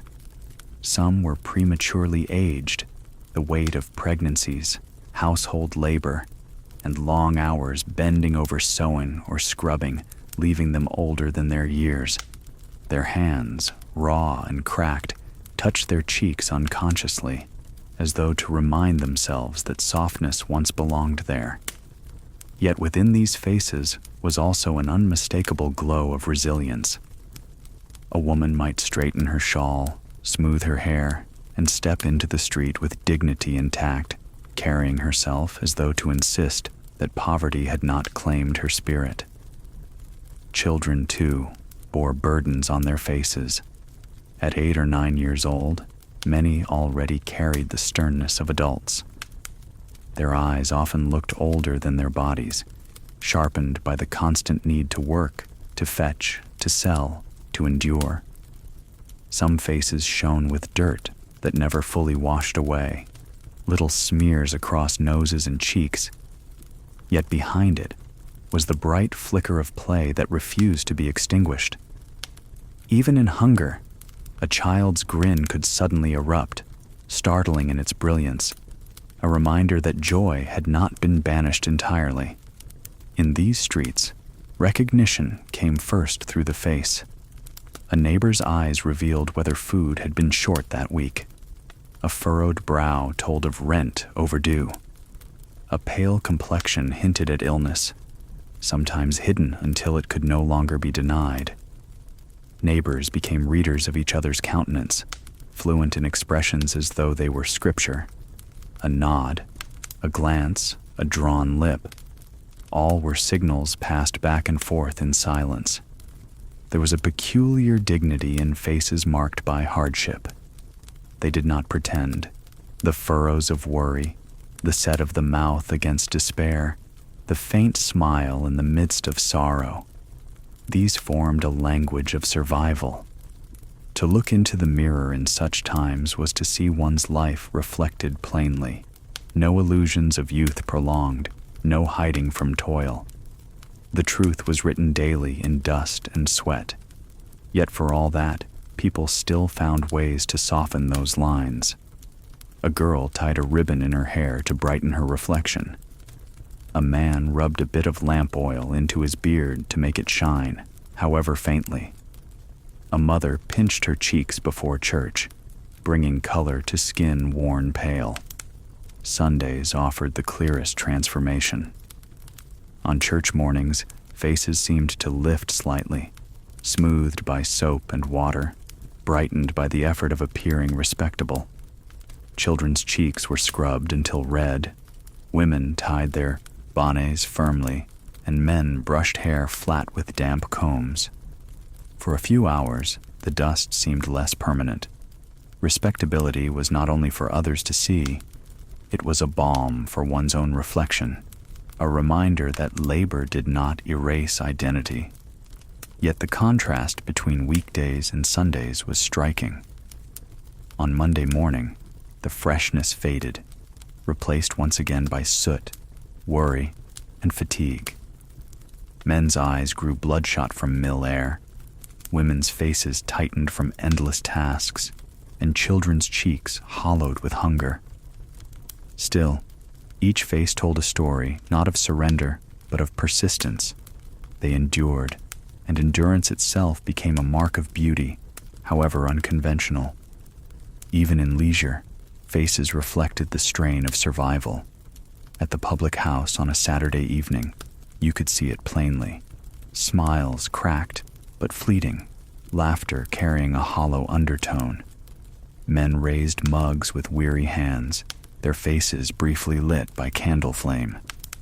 Women, sitting nearby, smiled, but kept watchful eyes on their children. Joy was permitted, but it always carried the shadow of tomorrow's burdens. The lines never vanished. They only softened for an hour. The children's faces perhaps spoke loudest. Bright eyes peered through smudges of coal dust or soot, always searching, always watching. When they laughed, the sound was sudden and fierce, as if joy must be snatched quickly before it escaped. Their faces, too, revealed malnutrition. Hollow cheeks, swollen gums, skin pale from lack of sunlight. Yet within that pallor, some stubborn spark endured. A boy's mischievous grin after a prank, a girl's serious expression while caring for a younger sibling. These expressions became small portraits of resilience. For those who had lived long in such neighborhoods, faces became a kind of chronicle. An old man's wrinkles mapped not only his age, but the history of his community. Each line told of winters survived, of work endured, of children raised and lost. His face, worn as parchment, was read like a text by neighbors who respected the weight it bore. Younger faces mirrored his in miniature, carrying forward the same look of endurance. There was also the face of the absent, the chair left empty, the door without a watcher, the silence where a familiar cough used to echo. These absences were felt as sharply as any expression. They haunted the streets, reminders that every face was fragile, every presence temporary. When a man failed to appear in his usual doorway, neighbors knew. When a child's laughter no longer rang through the alley, questions spread quietly. Absence left its mark more heavily than dust. Yet not all was grim. Faces lit by small victories stood out like lanterns. The grin of a father returning with extra bread, the smile of a mother receiving a letter from a relative, the wide eyes of a child seeing fireworks or hearing a fiddler play. All these shone brightly, defying the soot. For a moment, the dust was forgotten, replaced by expressions that seemed to clear the very air. In the hush of night, faces rested. In dimly lit rooms, lit only by a single candle or by the glow of embers, families lay together, their features softened by sleep. Lines of worry relaxed, eyes closed, lips parted in slumber.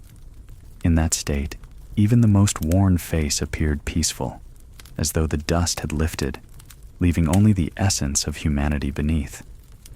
For those brief hours, faces revealed not labor or hunger, but the universal calm of rest. And so, the streets of Victorian cities were galleries of faces, not portraits framed on walls, but living expressions of survival. Each face reflected another, each carried burdens stitched carefully into its features, and together they formed a tapestry of resilience. They reminded all who looked closely that beauty is not the absence of hardship, but the quiet grace of enduring it. Endless tasks shaped the rhythm of survival. There was never a moment in the working-class Victorian home when hands could be truly idle. The very shape of life was bent to chores, as constant as breathing, as relentless as the clock that marked factory hours. A family might dream of leisure, might snatch at it for a few moments on Saturday night or Sunday afternoon, but within the walls of their home, duty pressed at every hour, whispering reminders of what still needed doing. Morning began with fire. The hearth was both center and tyrant. Before any warmth could spread, coal had to be coaxed into life, cinders raked from the ashes of the night before. Women stooped low, skirts brushing the cold floor, blowing gently into reluctant embers, their breath turning smoke into flame. If coal was scarce, a few sticks of wood might serve, or even twisted bundles of old newspaper. Once the fire caught, kettles rattled into place, and the first hiss of boiling water marked the start of the day. Water itself was a task, carried in buckets heavy enough to bow the arms. Children trudged to pumps in all seasons, boots splashing through mud in winter, dust clinging in summer. The return journey was measured in pauses, bucket handles biting into fingers, shoulders aching.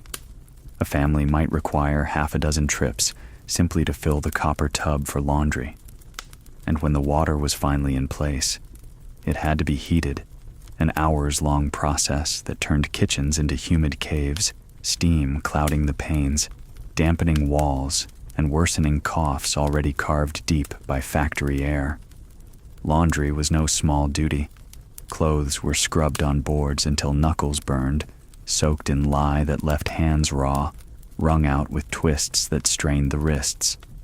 Heavy sheets, dripping with water, were hauled outside and slung across lines that sagged like weary shoulders. In winter, the fabric froze stiff, cracking when shaken, and had to be carried inside to dry slowly near the hearth, filling the air with a pungent mix of soap and wet wool. To walk into such a room was to feel the weight of work clinging to every surface, even as children played beneath the dripping hems. Cooking, too, demanded constant tending. Soups simmered for hours, coaxing flavor from bones bare of meat, potatoes providing bulk where nourishment faltered. A woman's ears were tuned to the bubbling of the pot as finely as to a child's cry. Bread had to be purchased or baked, each loaf a small victory against hunger. And once the meal was eaten, dishes were scrubbed in water that quickly turned gray. Plates, stacked neatly though their mismatched edges told of years of pawning and repurchasing. Cleaning meant more than sweeping floors. Coal dust seeped into every crack, drifting down from chimneys, blown in from streets, carried in on boots and hems. A woman might wipe the same sill 3 times a day, only to find it blackened again before evening. Rugs were beaten outside, clouds of soot rising like storm clouds.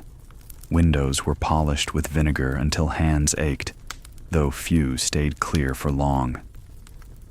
Respectability demanded these efforts, for neighbors judged not by luxury, but by cleanliness, however fleeting. Children were not spared. From the moment they could walk steadily, tasks were assigned. A girl of 6 might watch the baby while her mother fetched coal. A boy of 7 might sweep the steps or run errands for neighbors in exchange for pennies. By 10, many carried water, tended fires, or even took up paid work in mills and shops. Their play was squeezed into corners of time. A marble rolled while waiting at the pump. A song hummed while hanging washing. Chores stitched childhood as tightly as they stitched adulthood. Saturday afternoons were never free. After half a day at work, families turned to household tasks with grim determination. Floors were scrubbed, mending piles tackled, boots polished for Sunday service. The sound of sewing needles punctuated the air as women patched shirts for the 3rd, 4th, or 5th time, each stitch a declaration against waste. Buttons were scavenged from discarded garments, thread unpicked and rewound, fabric scraps saved for quilts or rag rugs. Nothing was ever truly finished. There was always another seam to mend, another sock to darn. Even leisure bent to duty. A mother might sing while darning, her voice steady to keep the children quiet. A father might carve a toy from scrap wood, his knife strokes careful after a day at the mill, transforming work into a gesture of love. Storytelling happened by the fire while hands remained busy, knitting needles clicking, mending irons pressing. Pleasure slipped in at the edges, never free of labor but made sweeter by its company. The burden of chores was not only physical, but mental.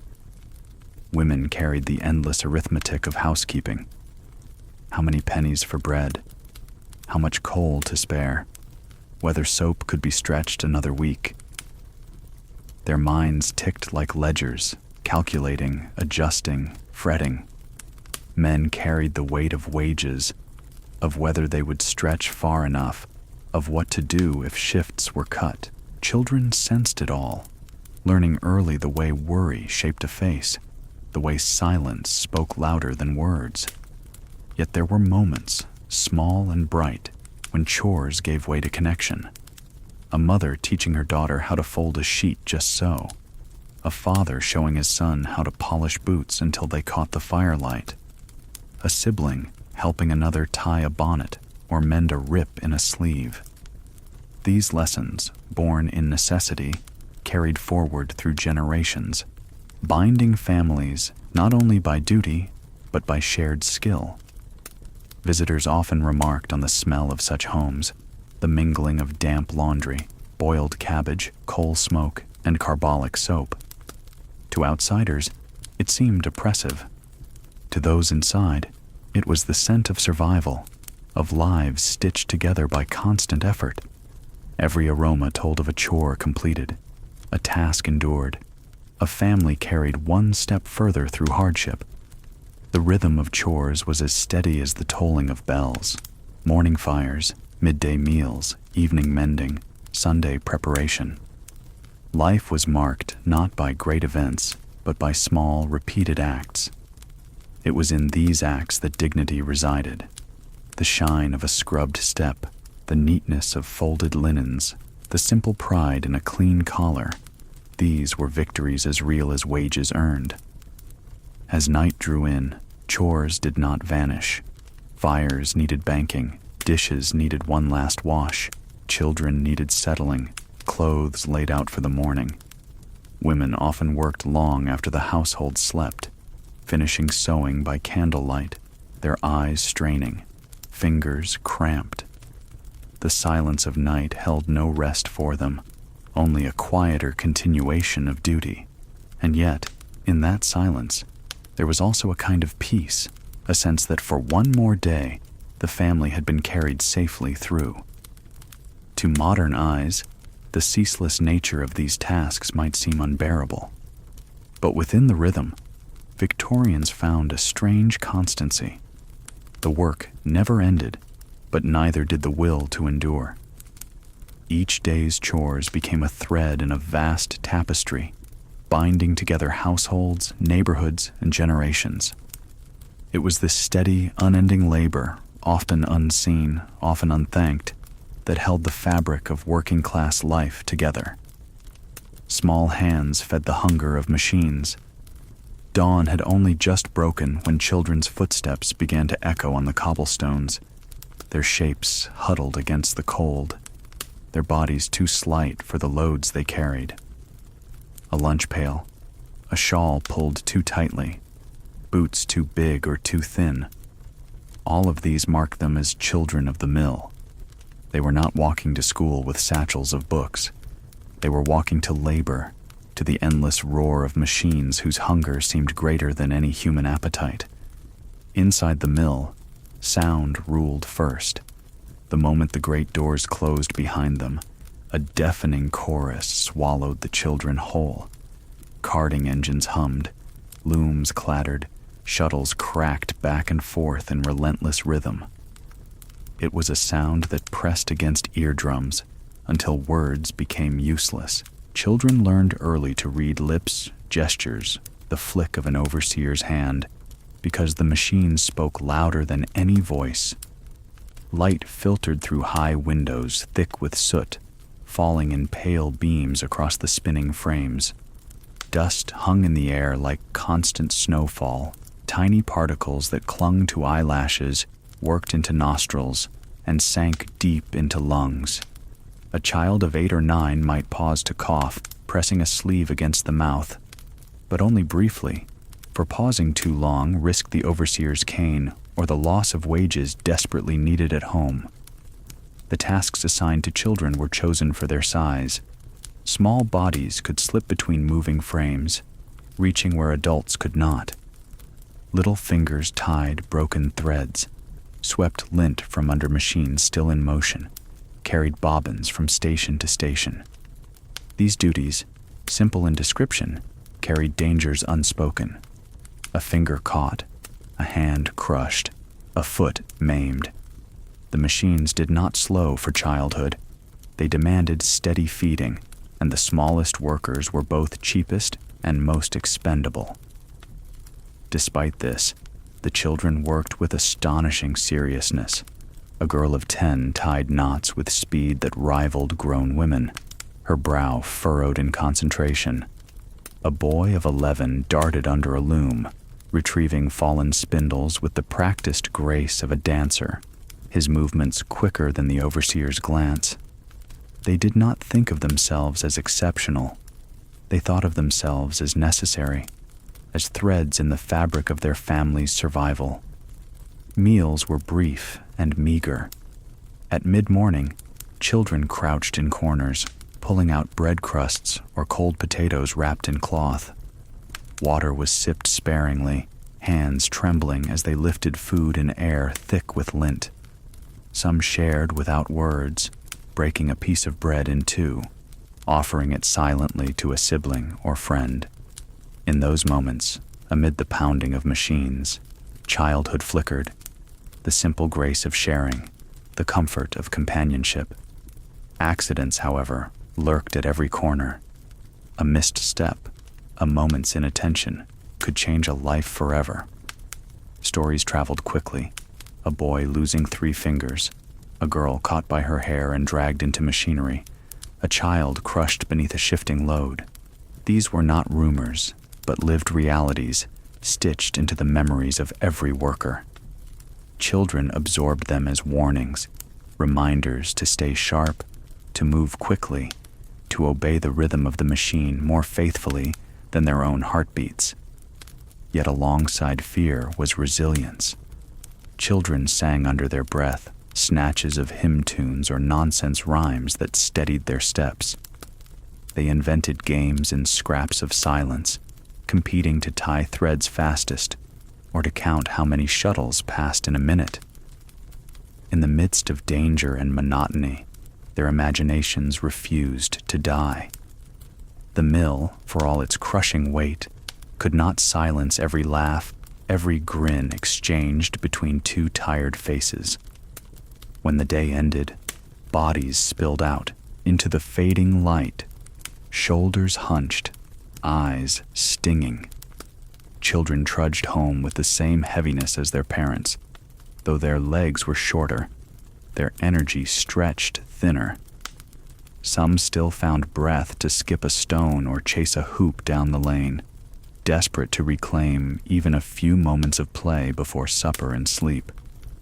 Others stumbled straight into bed, boots still on, too weary to care. Parents lived with a conflicted heart. They hated the mills for stealing their children's youth, for scarring bodies and spirits. Yet they also depended on the coins those small hands earned. Without them, bread would not reach the table, rent would not be paid, coal would not warm the fire. Every parent who sent a child to work carried the burden of knowing they had traded childhood for survival. It was a wound shared across generations. Reformers began to take notice. Reports detailed the long hours, the dangers, the stunted growth.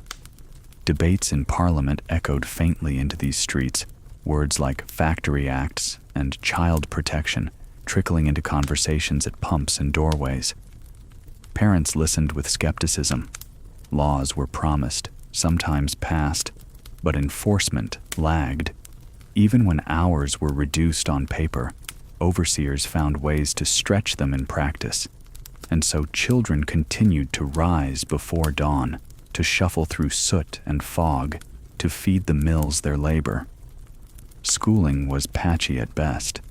Some children attended dame schools for a few hours a week, learning letters scratched on slates, reciting psalms, their hands still raw from mill work. Others never saw a classroom at all. A child who could sign their name, who could read a passage from the Bible, was considered fortunate. And yet, amid these gaps, learning happened in surprising ways. A boy tracing letters in dust, a girl memorizing hymns sung in chapel, friends teaching one another scraps of knowledge during breaks. Education was stolen in moments, precious as bread. The faces of mill children carried a strange duality. They looked older than their years, serious, weary, marked by labor. Yet in their eyes flickered the unmistakable light of youth. A joke whispered, a grin shared, a sudden burst of laughter reminded all who saw them that these were children still, clinging fiercely to sparks of joy in the bleakest of places. That duality haunted reformers, comforted parents, and marked neighbors who watched them grow too quickly. At night, the sounds of the mill lingered in dreams. Children tossed in crowded beds, hearing the clatter of looms even in silence, their muscles twitching as though still darting beneath machines. But in sleep, too, they dreamed of fields, of rivers, of skies unbroken by chimneys. Dreams carried them farther than their tired bodies could go, reminding them of a freedom they rarely touched. These children were not footnotes. They were the pulse of the industrial city, as necessary to its function as coal to its engines. Their small hands tied, the empire's threads Their weary steps laid the groundwork for futures they might never see. Each coin they earned carried the weight of survival for their families. Each day they endured carved resilience into the very marrow of their bones. And so, when you imagine the Victorian working class, do not see only men stooped over looms or women bent at tubs. See also the children walking through fog with lunch pails, faces smudged with dust, shoulders squared against the weight of necessity. Their lives, too, were woven into the fabric of history, their endurance a quiet testament to human will, daily survival balanced on bread and coal. If you asked a Victorian working-class family what mattered most, two answers rose without hesitation: bread and coal. These were the twin pillars of existence, the measure of whether a household survived with some dignity or sank into despair. Bread filled the stomach, coal warmed the bones. Without either, life narrowed into hunger and cold, the kind of suffering that marked both body and spirit. Bread was more than food.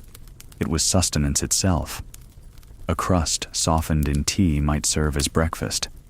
A thick heel, sliced thin to stretch across children's mouths, became lunch.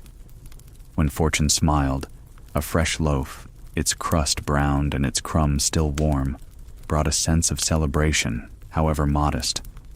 But bread was also fickle, its price rising and falling with harvests, transport, and politics far beyond the kitchen door. A bad season could send prices soaring, and families found themselves cutting smaller slices, counting every bite. Mothers became masters of stretching flour. Stale bread was soaked, boiled, or fried into new shapes, disguised with onion, drippings, or a sprinkling of sugar if fortune allowed. Children often did not notice the trick, eating hungrily whatever was set before them. But mothers noticed. They knew every loaf down to its last crumb, every scrap swept from the table, every crust tucked away for tomorrow's soup. Bread was never wasted. It was treated with reverence, like gold that could be eaten. Coal, meanwhile, was life against winter's cruelty. To wake without coal was to wake in frost so sharp it etched the inside of windows with lace patterns. Breath fogged the air indoors, blankets stiffened, fingers numbed before chores even began. A scuttle of coal, carried from the shed to the hearth, felt like treasure. Each piece was rationed with care. A small fire in the morning to boil water, a few shovels in the evening to heat the room. Children quickly learned not to waste, not to poke the fire too eagerly, not to let flames rise higher than the day's allowance could afford. The coalman's arrival was both relief and dread. His cart rumbled through the streets, black dust spilling, his back bent as he hoisted sacks heavier than many men could bear. Neighbors waited anxiously, coins hidden in handkerchiefs, praying the price had not climbed overnight. A few families bought full sacks, others half, and some only a few lumps, enough for a single day. To watch a mother count coins, her eyes flicking between the coalman and the children shivering at her side, was to understand the razor's edge on which survival balanced. Bread and coal together shaped the rhythm of life. A day with both felt manageable, even hopeful. A day with bread but no coal left bellies full but bodies frozen. A day with coal but no bread offered warmth but gnawed hunger. The worst days, when both ran short, left families huddled under blankets, their stomachs aching, their lips blue, whispering reassurances they did not believe. These essentials also defined respectability. A clean doorstep, a steady fire, and bread on the table marked a family as holding its own. Neighbors noticed when smoke rose from chimneys or when it did not. They noticed who bought loaves from the baker and who purchased scraps or stale ends. Such observations carried no malice. They were simply part of the unspoken census of survival, the way communities measured one another's fortunes without words. Children absorbed the lessons early. They learned to treasure a slice of bread, to cradle it in both hands as though it might vanish. They learned the art of coaxing heat from embers, of placing kindling just so, of blowing gently until flame stirred. These skills were not chores alone. They were acts of survival passed from one generation to the next. A child who mastered them carried a family one step further from desperation. Bread also bore symbolic weight. At church, prayers for our daily bread carried a raw urgency. Congregants bowed their heads, not in abstract faith, but in the concrete hope that loaves would be affordable next week, that work would last, that harvests would hold. Coal, too, entered prayer in its own way, though rarely named aloud. Instead, families prayed for warmth or protection from the cold, words that cloaked coal in softer garments, but meant it all the same. Markets revealed the centrality of these goods. Bakers called from their stalls, the smell of fresh loaves drifting down narrow lanes, drawing children like moths to flame. Coal merchants, faces blackened, shouted prices over the clatter of carts, their voices carrying urgency. These sounds mingled with the chatter of women comparing costs, debating whether to buy now or wait, weighing the risk of rising prices against the certainty of hunger or cold. When bread riots erupted in towns and cities, they were not simply bursts of anger, but cries born from the elemental truth. People could not live without bread. Coal strikes, too, carried deep consequences, halting not only industry, but survival at the hearth. These events reminded even the most insulated politicians that the stability of the nation rested not on speeches, but on loaves and lumps of fuel. And yet, despite scarcity, moments of generosity shone. A neighbor sharing half a loaf with a widow, a coalman slipping an extra lump into a sack when he saw children's bare feet, a baker saving the day's stale bread for families he knew could not afford fresh. These gestures, small in scale, loomed large in memory. They became stories retold at firesides, reminders that humanity could soften the hardest winters. Evenings often found families gathered close, the loaf placed carefully on the table, the fire coaxed into one more hour of warmth. The smell of bread mingled with the crackle of coal, creating a fragile sense of security. Children ate slowly, savoring each bite, while parents pretended to eat more than they did, slipping portions to the young. The flicker of firelight on tired faces revealed both worry and peace, as though bread and coal together wove a temporary shield against the world's demands.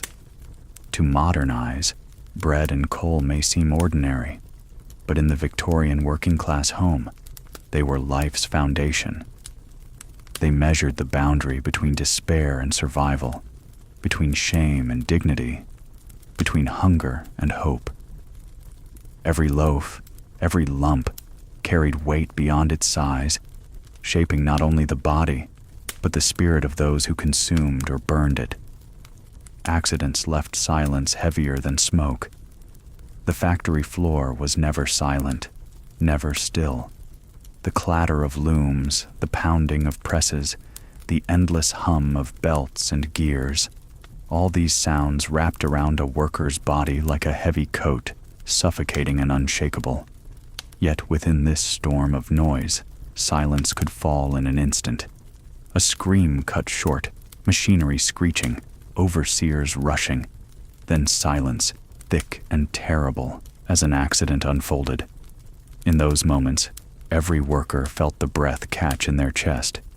For all the monotonous rhythm of industrial life, danger lay waiting, as sure as night followed day. Accidents were not rare. They were the natural rhythm beneath the clamor, the hidden cost of speed and production. A sleeve too loose, a finger too close, a child too small to judge the pace of a machine. These tiny missteps carried enormous weight. The spinning frames, the power looms, the giant presses, they demanded constant attention, and they offered no mercy. When flesh met iron, the outcome was certain, and it was seldom kind. Workers carried the marks of these encounters long after the noise resumed. A hand missing fingers, a scalp scarred from hair torn out by a belt, a limp from a crushed leg. These injuries did not vanish with time. They became part of a person's body, woven into every step, every gesture. Children stared at them, both fearful and fascinated. Adults nodded in grim recognition, seeing in each scar the reminder of risks they too faced daily. No compensation softened the blow. A man who lost an arm often lost his livelihood as well. A child who returned from hospital with bandages where hair once grew was expected to resume work as soon as possible. Women bore the double burden, scarred bodies that still had to scrub, sew, and cook when shifts ended. Families absorbed the cost in silence, tightening belts, taking on extra hours, sending younger siblings to work earlier. The machine did not pause, and neither could they. Stories circulated quietly, often whispered in kitchens or muttered at the pub. Did you hear about Thomas? The roller caught his sleeve, gone in a blink. Mary was caught under the loom. They say she lived, but she won't walk again. Such words carried weight, but little surprise. Accidents were as much a part of factory life as the whistle that marked the start and end of each day. The shock lay not in their occurrence, but in the severity.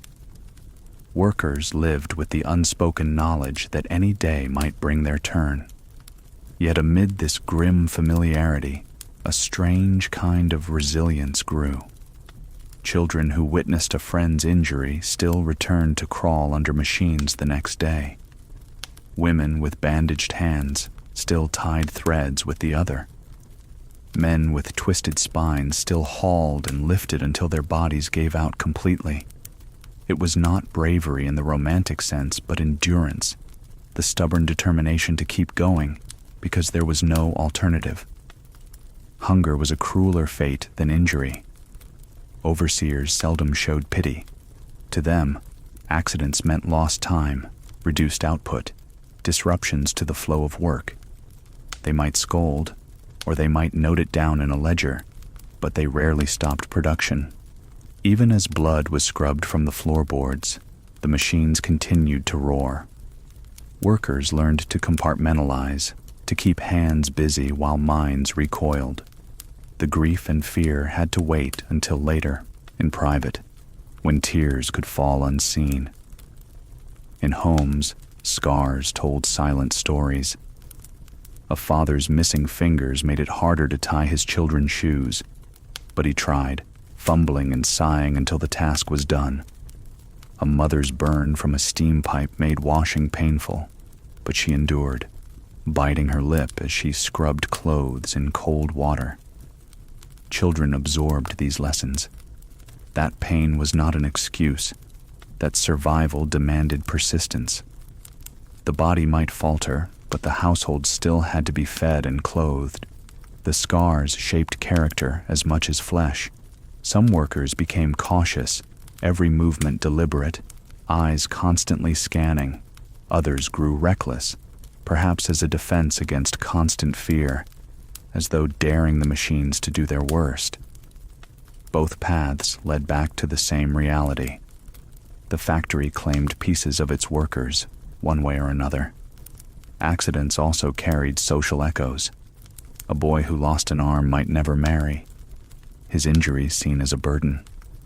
A girl with her scalp torn bald might be whispered about, pitied, or shunned. Communities felt these losses not just in productivity but in dignity. And yet, they also rallied. Neighbors brought soup to the injured. Families collected pennies to cover rent.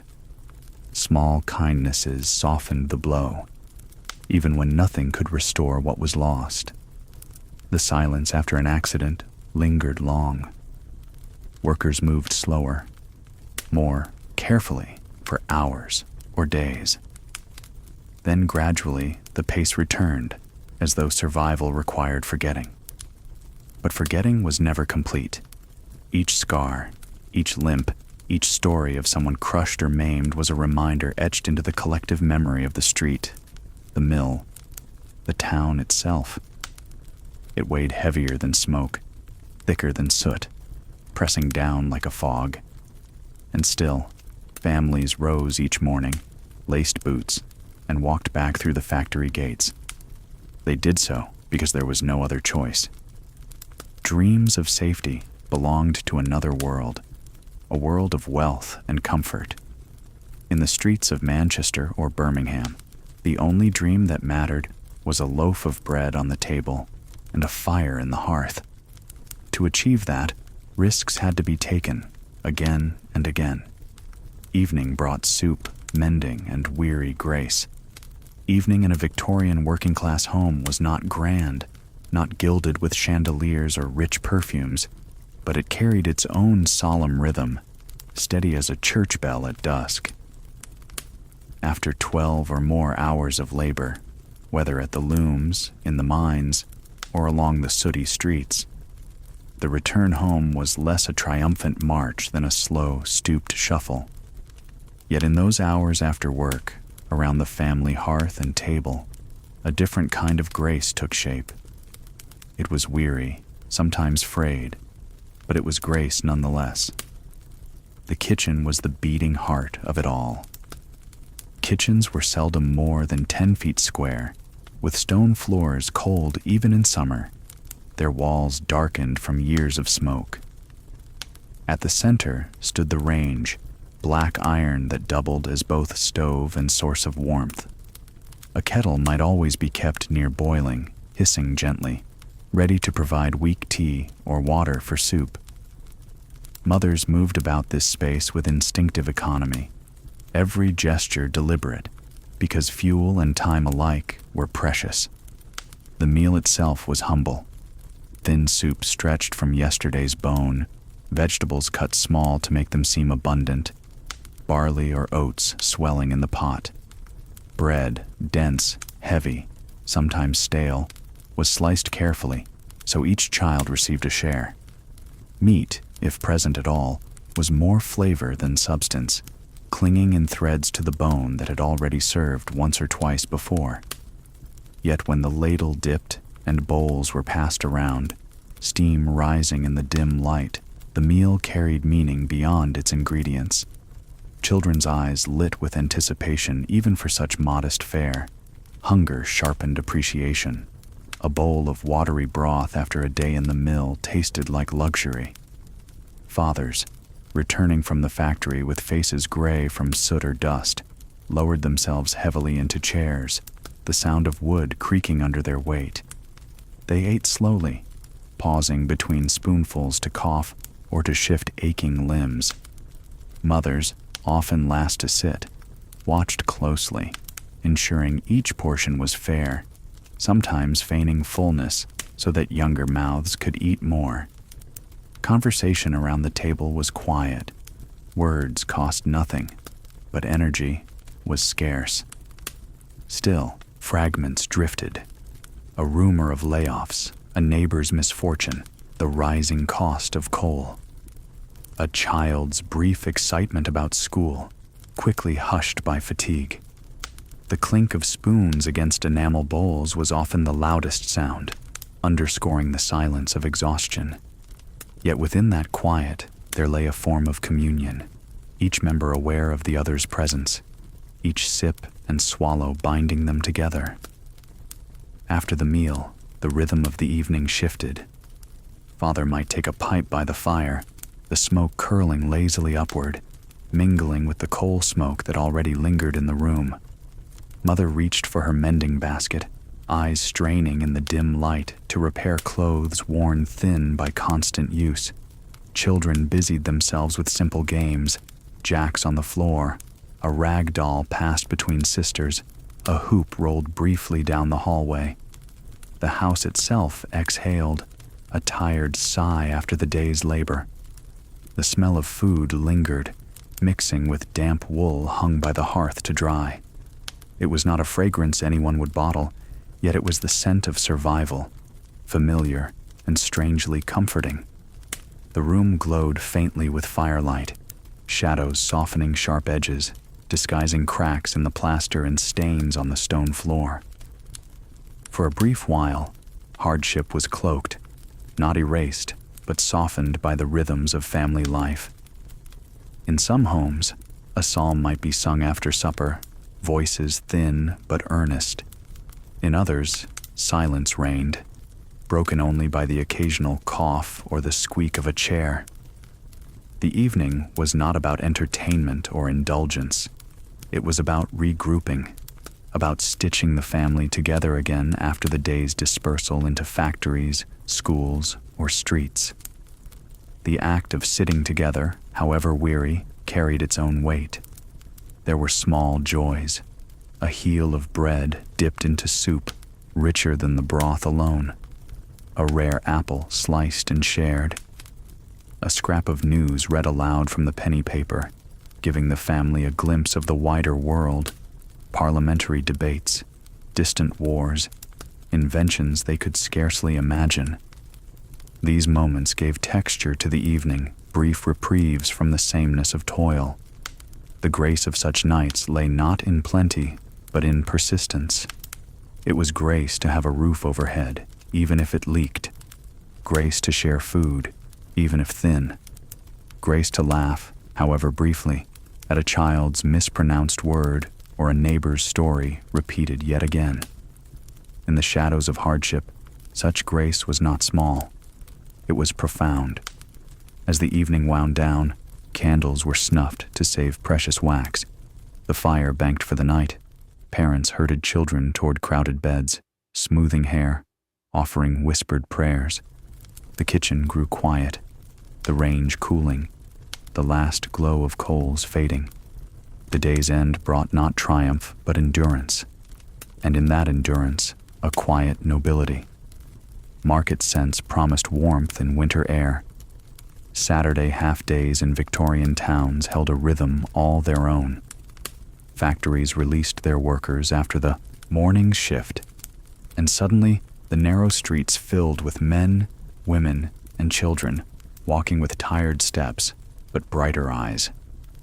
The afternoon, brief though it was, belonged to them, and for many families, the heart of that precious freedom was found at the market.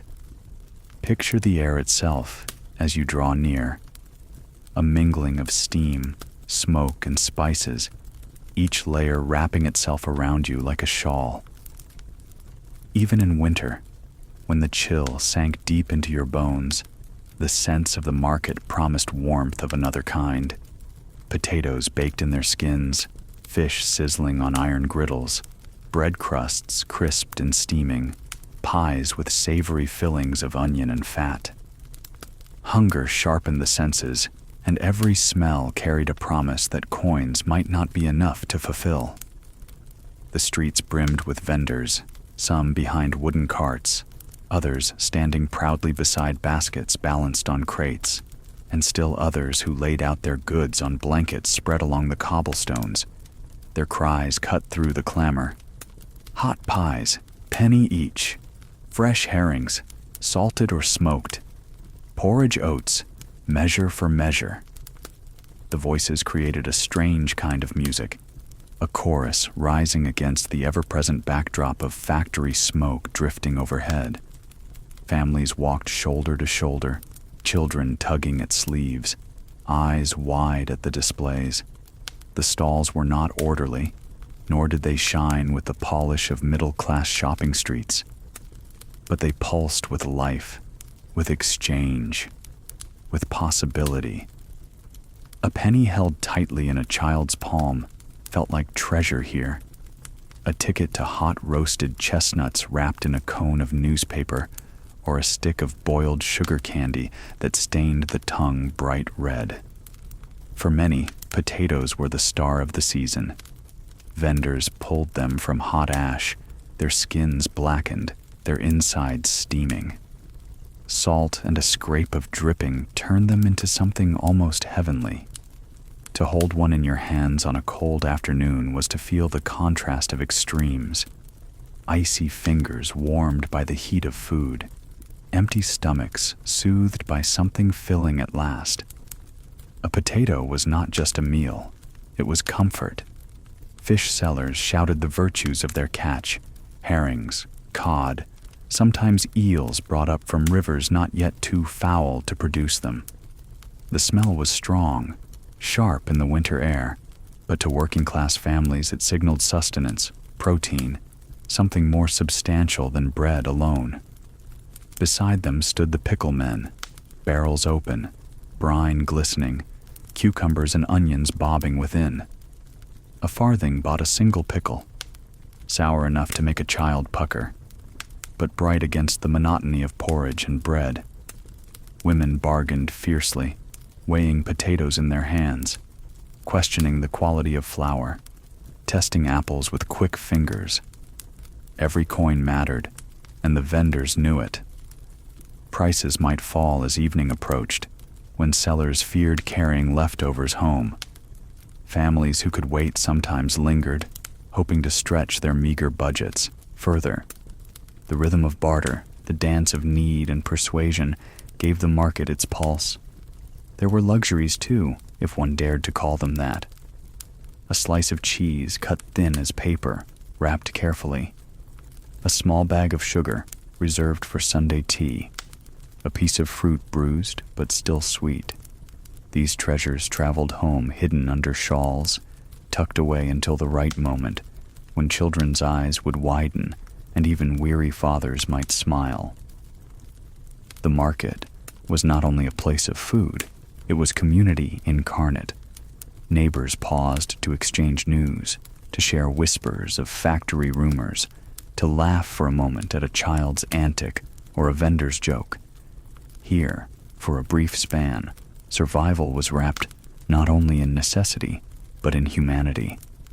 The smoke, the damp, the cold, it all softened beneath the warmth of shared presence. Children darted between legs, marveling at bright ribbons sold from baskets, or gazing wide-eyed at gingerbread figures dangling on strings. Music sometimes drifted from a fiddler or a barrel organ, the notes weaving among the shouts of vendors. Even the poorest families, who might buy nothing more than a crust or a single onion, carried away the memory of this atmosphere, this sense of being part of something larger. As dusk drew closer, lanterns began to flicker into life, casting halos of light through the smoky air. Shadows lengthened across the cobblestones, and the calls of vendors grew more urgent. Half price now, all gone by sundown. The market reached its crescendo in those last minutes as families made their final purchases, clutching parcels wrapped in paper or folded into aprons. The walk home carried its own rhythm. The sense of the market clung to clothes and hands, lingering long after the coins were spent. Children carried their treasures carefully, an apple, a sweet, a still warm potato. Parents carried heavier burdens, sacks of flour, bundles of coal, hopes stretched thin but not broken. The market left behind not only nourishment for the body, but a faint glow of satisfaction, of life briefly made fuller, brighter, more fragrant. For those who lived this cycle week after week, the memory of markets was inseparable from memory itself. Ask a woman in her later years what she recalled of childhood Saturdays, and she might not speak first of games or school. She would describe instead the smell of hot pies, the sound of herring sellers shouting, the sight of gaslight flickering over faces flushed with cold. These images lingered longer than hunger, longer even than hardship.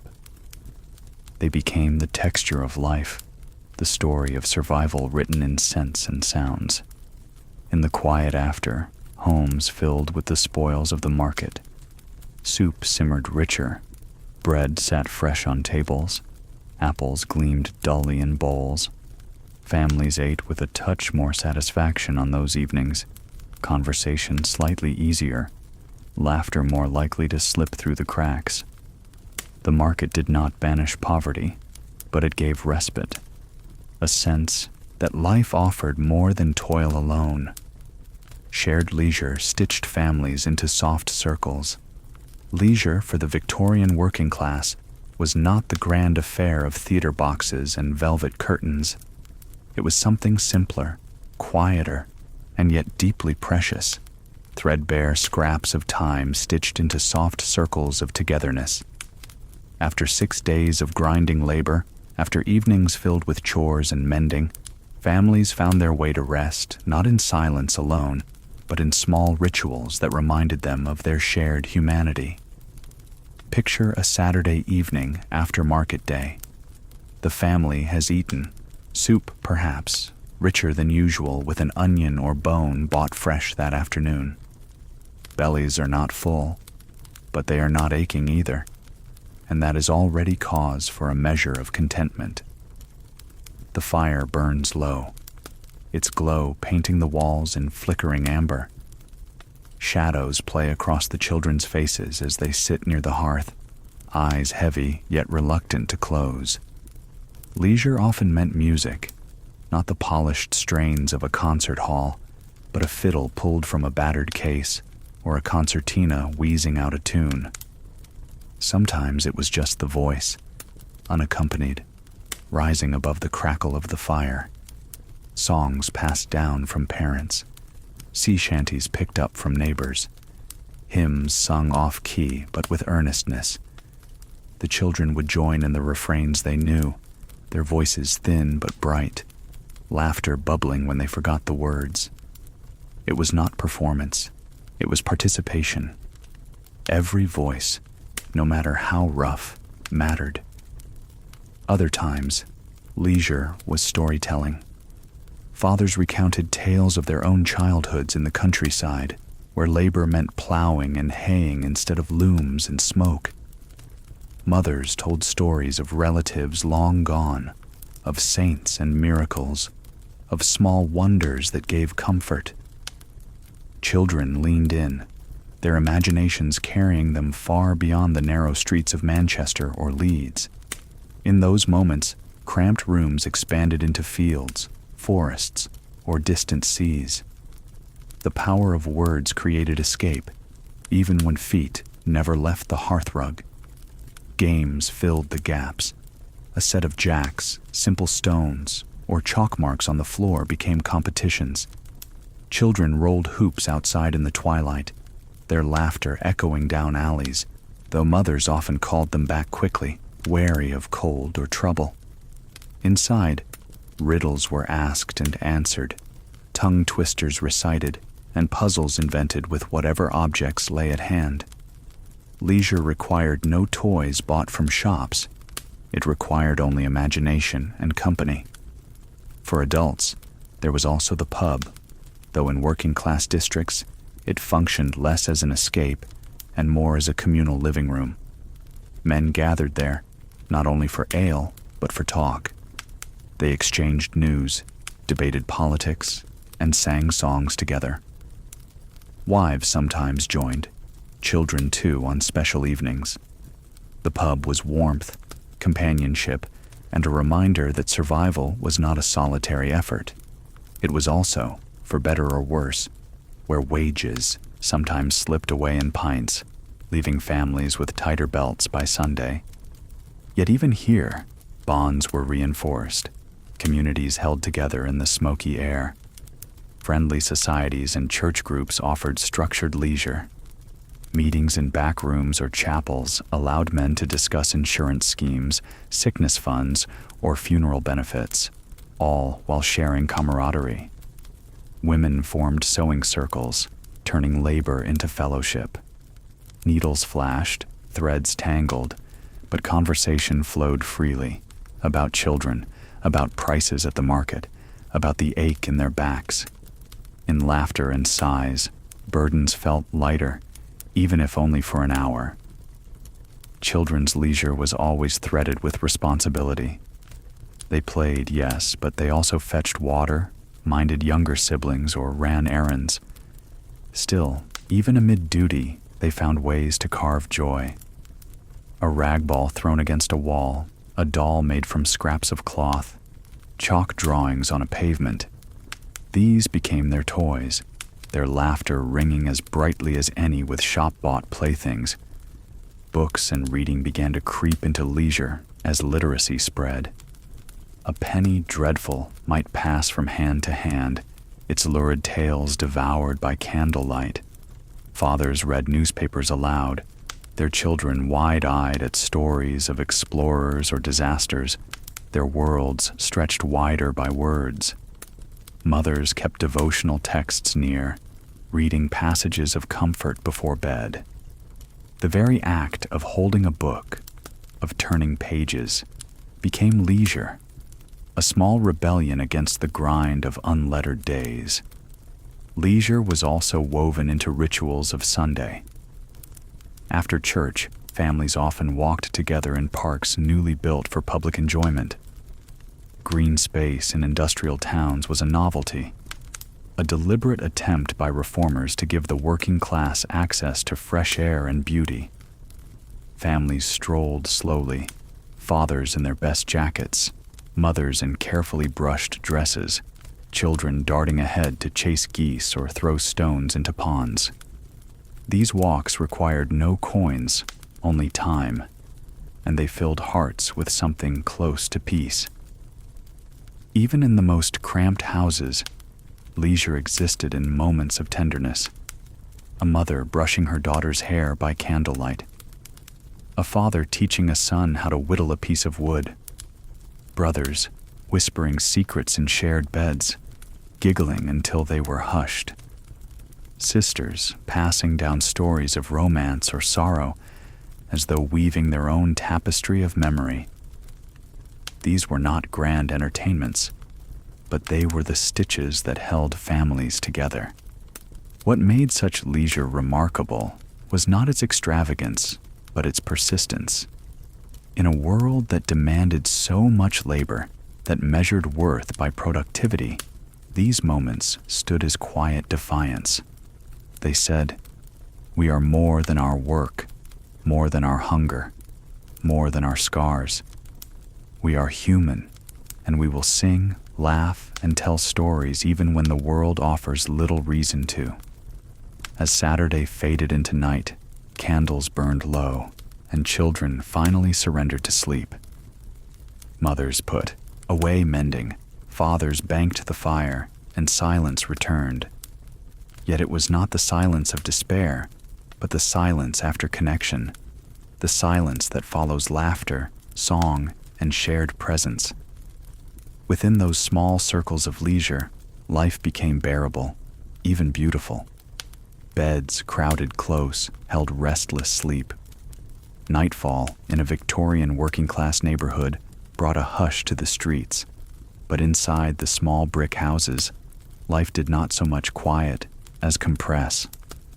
After the market's bustle and the evening's brief warmth of family leisure, the final ritual of the day began, preparing for bed. This was no private affair, no retreat into a quiet room with soft sheets and ample space. Instead, it was a negotiation of bodies and blankets, of limited mattresses and unyielding walls, where rest was sought but seldom found in comfort. A house of 8 might own only 2 beds, sometimes 3, if fortune had smiled. Parents and the youngest children shared one, older siblings another. If a boarder lived with the family, a not uncommon arrangement to earn a few extra shillings, then space grew tighter still. Bedtime meant lining up in order, deciding who slept where, who turned one way, who the other. Top and tail, they called it. 2 heads at one end, 2 at the other, bodies arranged like puzzle pieces to make the most of every inch. The mattresses were usually straw, lumpy and uneven. Each shift of weight released a faint rustle, and sometimes the sharp end of a stalk poked through to jab skin. Families might add a thin layer of horsehair, or worn rags stitched into quilts, but little disguised the hardness beneath. Sheets, if present at all, were coarse linen or rough cotton, seldom laundered because washing them meant hauling buckets of water, heating it, scrubbing until arms ached. The scent of sweat, smoke, and damp straw clung to every thread. Blankets were patched together from whatever could be spared. Old coats cut into squares, strips of worn dresses, bits of sackcloth, all stitched with uneven seams into heavy coverings. In winter, these blankets grew stiff with damp, their weight a burden even as they trapped some warmth. Children often went to bed in their underclothes, stockings still on, sometimes even caps pulled low to keep the cold from their ears. Breathing in such crowded rooms carried its own rhythm. Inhale, exhale, the sound of siblings' lungs rising and falling in imperfect unison. Sometimes the chorus was interrupted by a cough, a deep, rattling sound from a father whose lungs were clogged with cotton dust, or a child's wheeze from bronchitis. Illness spread quickly in such close quarters. One child with fever meant the whole bed grew restless, every sibling waking to the heat of another's skin. Privacy was a concept unknown in this setting. Whispers shared in the dark carried across the room, secrets passed from brother to sister, laughter stifled beneath blankets, tears shed quietly so as not to wake the younger ones. Parents, lying only a few feet away, heard more than children realized. The boundaries between generations, between individuals, blurred in the dark. Sleep was both intimate and exposed, a shared vulnerability that bound the family tightly, whether they wished it or not. The rooms themselves did little to invite slumber. Walls of bare brick grew damp with condensation, sometimes sparkling faintly in candlelight. Windows rattled in their frames, wind slipping through cracks despite cloths stuffed in the gaps. Outside, the night noises of the city never fully faded. The distant bark of a dog, the call of a night watchman, the shuffle of boots from men leaving pubs late. These sounds seeped through thin walls, merging with the snores and sighs within. Yet, within this crowded discomfort, small rituals arose. A mother might murmur a short prayer before blowing out the candle. A child might clutch a rag doll or a smooth stone, talismans against bad dreams. Older siblings might whisper about hopes for the half-holiday next week, or repeat stories heard at the market until drowsiness pulled their voices apart.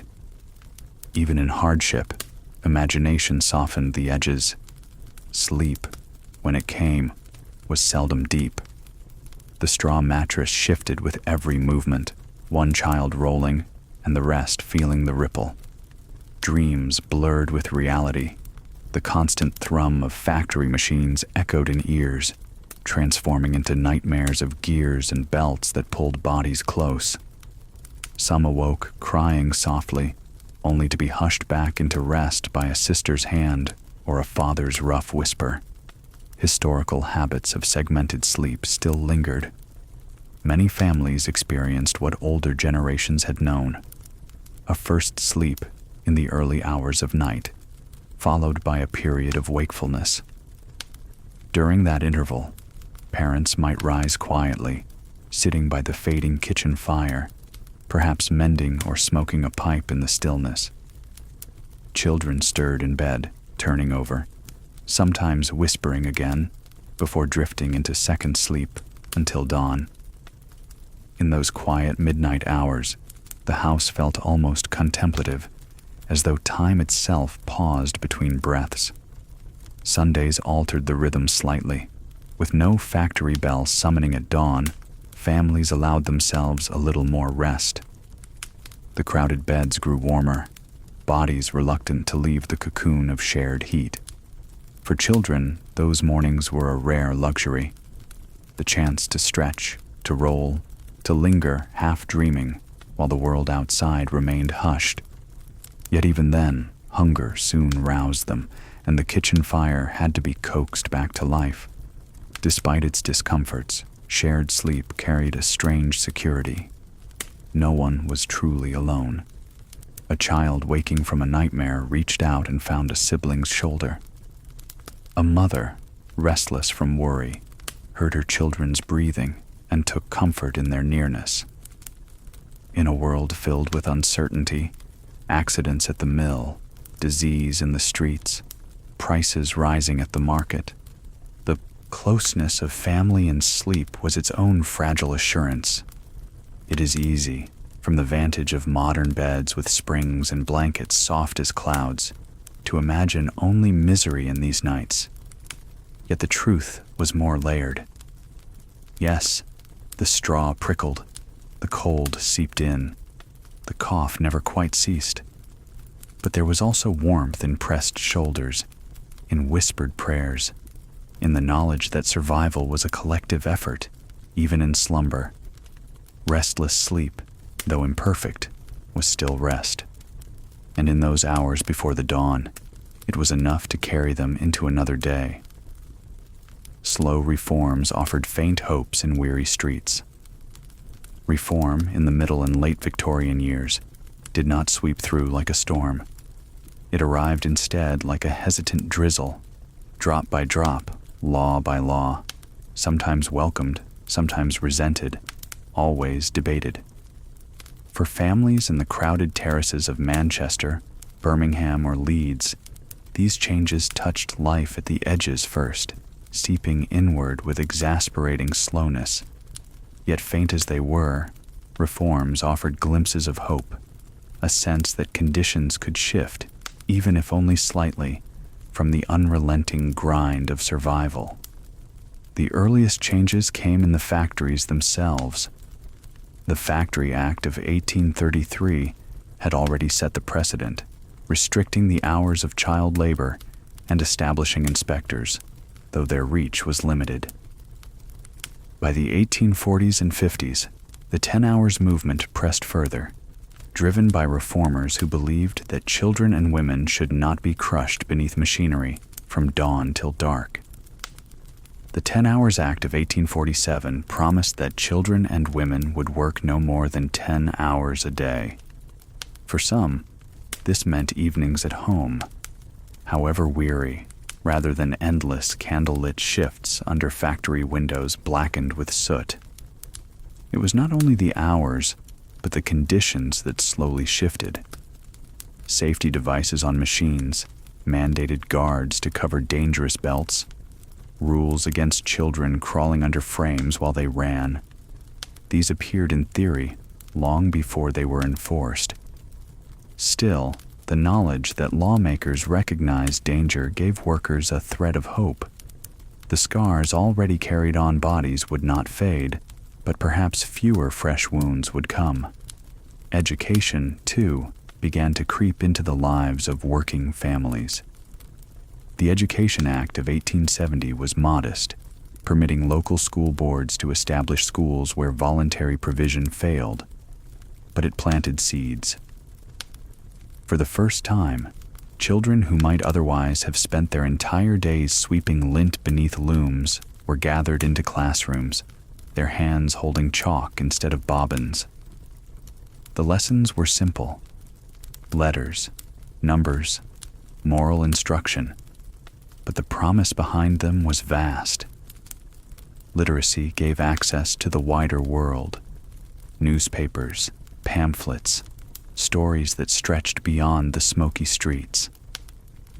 Mothers whispered hopes that their sons might find work as clerks rather than weavers, that their daughters might enter domestic service literate and thus more respected. Fathers who could not write their own names watched with quiet pride as children scrawled crooked letters on slates. Even if education ended at 10 or 12, those years of schooling reshaped possibilities. Dreams expanded, if only slightly, into a space beyond the factory gates. Public health reform moved more slowly, but its impact touched every household, The cholera epidemics of the 1830s and 40s had terrified cities, leaving behind mass graves and grief that no family escaped. By mid-century, reformers like Edwin Chadwick pressed Parliament to address the connection between filth and disease. The Public Health Act of 1848 allowed local boards to oversee sewers, drainage, and clean water supplies. Progress was uneven. Some towns embraced the work quickly, others resisted the expense, but over decades, improvements seeped in. Where once water was fetched from pumps fouled by waste, new pipes eventually carried cleaner supplies. Streets that once ran with refuse began to see rudimentary drainage. Mortality rates, especially among infants, began to fall. Families still lived with damp and coughs, but the specter of sudden cholera outbreaks grew less frequent. Hope arrived not with fanfare, but with fewer funerals, fewer tiny coffins carried through the streets. Housing reform was another slow battle. The worst slums, cellars without light, tenements packed with 20 or more, began to draw the attention of reformers and journalists. The Artisans and Laborers' Dwellings Acts of the 1860s and 70s gave authorities limited power to clear the most dangerous housing. Yet clearance often displaced families, leaving them scrambling for shelter no less cramped. Not until the 1890s did municipal governments begin to construct model dwellings and slowly council housing. Even then, only a fraction of need was met. Still, the idea that government bore some responsibility for shelter represented a shift in itself. Friendly societies and trade unions offered parallel reforms from below. For a few pence a week, men joined societies that promised small payments in times of illness or death. These were not luxuries, they were lifelines. A sickness benefit of 10 shillings could keep a family from starvation during a father's bedridden weeks. A funeral grant prevented the indignity of a pauper's grave. Union agitation, meanwhile, pressed for fairer wages and safer conditions, their strikes and petitions adding weight to reforms that Parliament alone might have delayed indefinitely. The temperance movement brought its own vision of reform, urging men to turn from alehouses toward sobriety. Its advocates saw hope in every pledge signed, every child recruited to the band of hope. Some families embraced the discipline, grateful when wages reached the household rather than vanishing at the pub. Others resisted, finding in ale not only drink, but companionship. The tension revealed the complexity of reform. It offered hope, but it also imposed judgment, reshaping culture as well as policy. Even leisure bore the mark of reformist vision. Philanthropists funded libraries, museums, and parks, believing that access to beauty and knowledge could uplift the poor. Children who once played only in alleys now wandered paths lined with flowers, their mothers resting briefly on benches. Men who once gathered only in smoky pubs now browsed penny newspapers in reading rooms. The effect was small at first, but cumulative, giving glimpses of another way to inhabit the city. For families who lived through these decades, reform did not erase hardship. Fathers still coughed through their evenings. Mothers still wore hands raw from washing. Children still carried the weight of labor before adolescence. But the faint hopes mattered. They softened despair, suggesting that tomorrow might not be identical to yesterday. The next generation might grow taller, live longer, read better, breathe cleaner air. At the personal level, such changes were felt in moments. A child reading a newspaper aloud to her illiterate father, a mother boiling water from a new pipe instead of hauling it 3 streets away, a family moving into a slightly larger flat with 2 small bedrooms instead of 1. None of these erased poverty. Yet each was a step, and together they marked a slow, uneven climb toward a different horizon. Reforms were not gifts. They were fought for, demanded, resisted, and earned.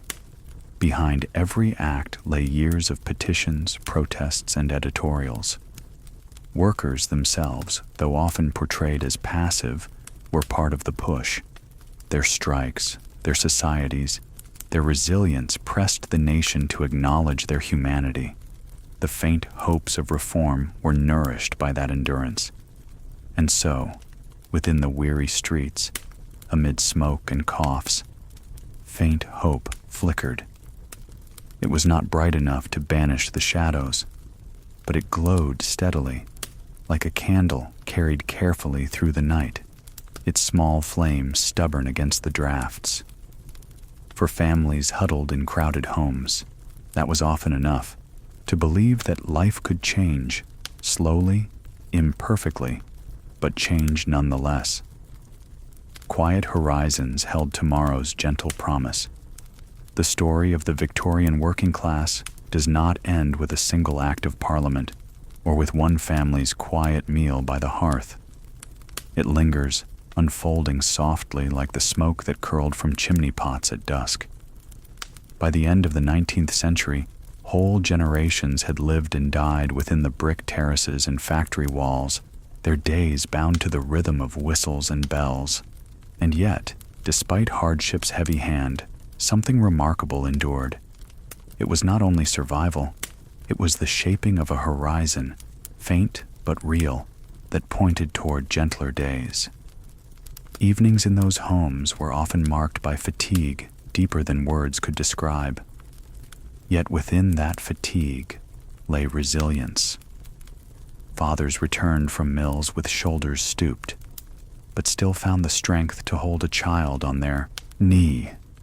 Mothers, hands cracked from endless washing, stitched clothes by candlelight so their families might face another day with dignity. Children, worn from school or from shifts as half-timers, still found space to laugh, to play marbles in corners, to sing scraps of songs learned at the market or chapel. These small acts, repeated endlessly, became the foundation of endurance. When dawn crept through thin curtains, families rose again. Coal was shoveled, kettles boiled, boots laced. The monotony might seem crushing to us, but to them it was routine, the scaffolding of existence.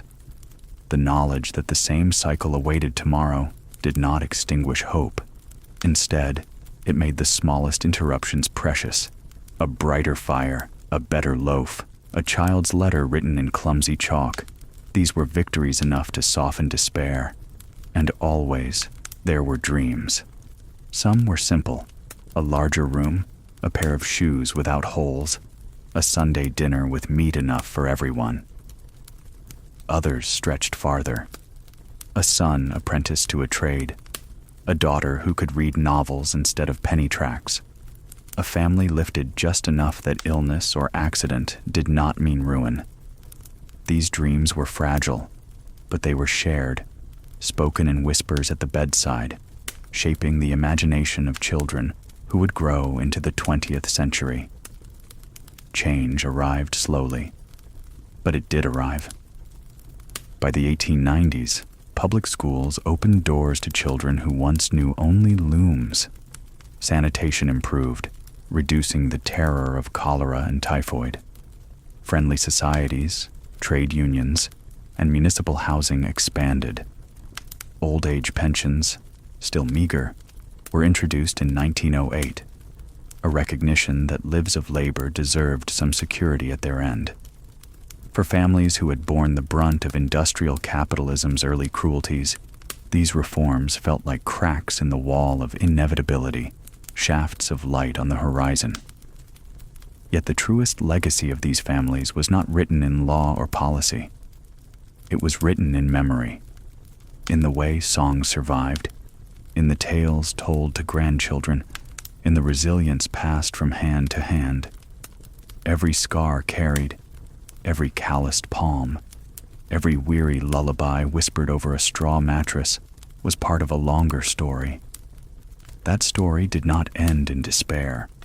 It reached toward us, toward the present, reminding us that the comforts we take for granted, warm beds, clean water, schools for every child, were bought dearly by those who endured without them. Think now of the quiet at the end of one of their long weeks, the fire faintly glowing, the children pressed together beneath patchwork blankets, their breathing a chorus of life, the parents lying still, exhaustion pulling them under. Outside, the streets dark, punctuated by the faint call of a watchman or the clatter of a late cart. The world, harsh and unyielding by day, softened under the cover of night. That quiet carried its own kind of promise. It was the promise that the sun would rise again, that life, difficult though it was, would continue. And perhaps, just perhaps, that tomorrow might bring some new relief. A law passed, a disease quelled, a child learning to read. For those who lived then, hope was seldom a flame. It was a faint glow on the horizon, but they walked toward it all the same. For us, looking back, the temptation is to dwell on the suffering, to see only soot and hunger. But if we listen more closely, we hear also the laughter at the market, the songs in the pub, the whispered prayers before bed. We see resilience not as stoicism alone, but as creativity, tenderness, and the ability to find meaning in small joys. Their story is not only one of deprivation, it is one of humanity persisting, even flourishing, in the most unlikely of places. And now, as you rest, imagine yourself walking those narrow streets one last time. The lamps are dim, the cobblestones slick from evening rain. Behind curtains, families settle, their lives hidden yet profoundly real. You feel the chill. You smell the coal smoke, but you also sense the warmth within those crowded walls. The horizon stretches quietly ahead, carrying their faint hopes into the future we now inhabit. Beyond the mill gate, echoes of life lingered. When the whistle blew at the close of day, and the last of the workers poured out through the great iron gates, the factory itself did not truly fall silent. Its echoes followed men and women into the narrow streets, clung to their clothing, settled deep in their lungs. The rhythm of the looms, the hiss of steam, the endless pounding of gears, they became part of the body's own cadence, so much so that even in sleep many still heard them, thrumming faintly behind their dreams. Beyond those gates, however, another world began. Not an easy one, but one layered with tenderness, resilience, and an unspoken dignity that resisted the notion that life was nothing more than labor. The cobblestone streets were uneven, muddy after rain, slick in winter frost, but they were pathways home, each turn leading to a doorway where families waited. Here, outside the reach of overseers and factory owners, ordinary people pieced together the fragments of humanity denied them during the day. Children ran ahead, darting through alleys, their voices carrying above the steady tramp of boots. Some skipped rope with frayed twine, others played marbles with chips of broken pottery, their laughter bright even against the soot-darkened walls. Women called greetings across doorsteps, their arms laden with baskets or infants, voices weaving together the day's news, whose husband had found extra work, whose child had fallen ill, which neighbor was struggling to pay rent. The sharing of information was itself an act of survival, knitting the community tighter against hardship. Within homes, the rituals of evening unfolded much as they had for decades. Fires were coaxed back to life, kettles set to boil, and the smell of stewing onions or baking bread filled cramped kitchens. The air might be thick with damp and coal smoke, but to a returning worker, it was the fragrance of comfort. candles flickered in small windows, their glow spilling out onto the street, tiny beacons guiding fathers home and reminding neighbors that life continued within. The echoes of the mill shaped more than memory. They shaped identity. A man who had spent 30 years at the loom carried himself differently than one who worked as a carter or a smith. His body bent in particular ways, his hands scarred, his hearing dulled by constant noise. Yet when he walked home, when he held his children close or joined neighbors at the corner, he was not only a worker, he was a father, a husband, a friend. The factory tried to reduce people to components, but outside its walls, they reclaimed their wholeness. There was music beyond the mill gate, not always formal, not always tuneful, but persistent. A fiddler scraping a tune in a crowded pub, children chanting rhymes as they jumped rope, a mother humming while she darned socks. Sometimes, on summer evenings, whole streets came alive with song, neighbors joining in ballads that had traveled across counties and generations. Music was memory, resistance, and balm, carrying stories that could not be written in ledgers or measured in output. There was faith as well. Chapels dotted the industrial towns, their spires rising above the rows of brick terraces, bells calling worshippers to gather. Sunday sermons thundered about morality and temperance, but for many congregants, the truest comfort lay not in doctrine, but in fellowship. Sitting together in pews, singing hymns in quavering harmony, clasping hands in prayer. It offered a moment of collective dignity, a reminder that even the poorest among them shared in something greater than the week's toil. Even in darkness, echoes followed. The cough of a neighbor walking home late, the shuffle of boots on stone, the cry of an infant piercing the night. The industrial city never truly slept. Bakers began their work before dawn. Night soil men passed silently with their carts. Policemen walked their beats under flickering gas lamps. Yet within crowded bedrooms, families pressed close, their shared breath warming the cold. The world beyond the mill gate was noisy and fragile, but it belonged to them in ways the factory never could. Generations would pass through those gates, children growing into adults who in turn led their own sons and daughters down the same path. But always there were moments beyond. Stolen afternoons in markets, evenings of laughter by the hearth, Sundays in churchyards where the dead were remembered with tears and songs. These echoes mattered. They were proof that life, even constrained, was never wholly defined by the machinery's rhythm. And so, as you imagine stepping out of the mill yourself, hear the clatter fading, replaced by the hum of community. Smell the smoke of home fires rising into the dusk. Feel the rough cobblestones beneath your feet and the weight of fatigue in your limbs, softened by the promise of rest and company. Beyond the gate lay the truest story, not only of labor, but of endurance, of love, of echoes that carried forward into the lives of all who followed. Sundays carried rest in quiet rituals. Sunday in the industrial towns unfolded with a different cadence. The factory bell, that relentless keeper of time, remained silent, and in its absence the streets seemed to breathe. Children stirred later, though hunger still tugged them from sleep.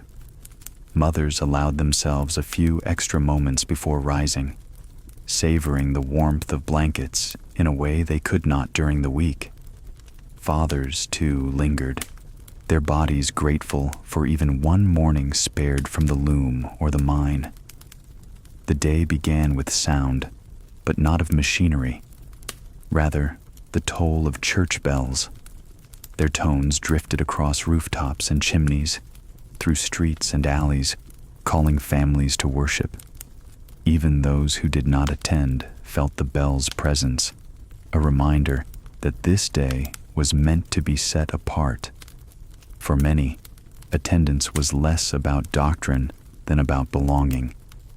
Churches and chapels were the only places where soot-streaked workers might sit beside one another with a sense of dignity, their songs rising together in quavering harmony. Preparation for service was itself a ritual. Children were scrubbed, as well as water supplies allowed, hair smoothed with damp combs, cheeks rubbed pink to hide the pallor of poor diets. Clothes were brushed, mended, sometimes turned inside out to disguise wear. Mothers carefully buttoned frocks and straightened collars, determined that poverty would not show too plainly in God's house.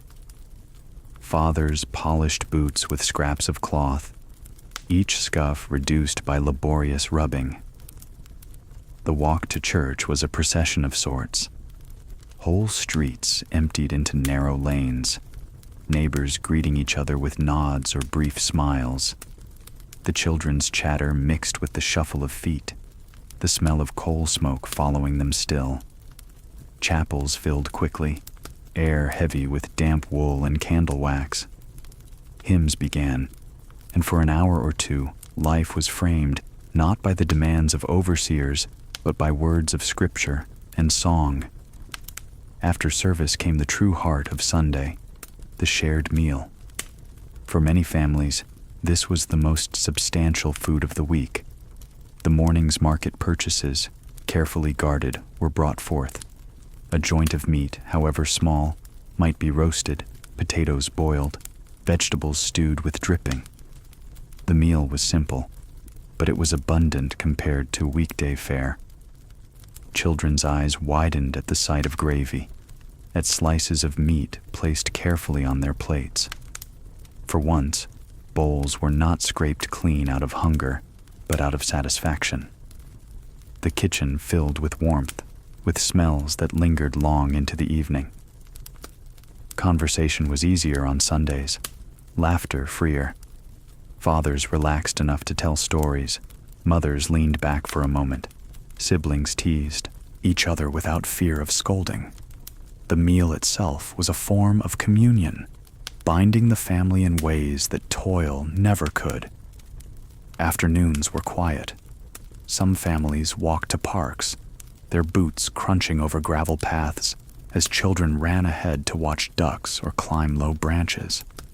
Others remained at home, reading aloud from penny papers or simply resting in overstuffed chairs. Windows were opened to let in fresh air, though the city offered more smoke than breeze.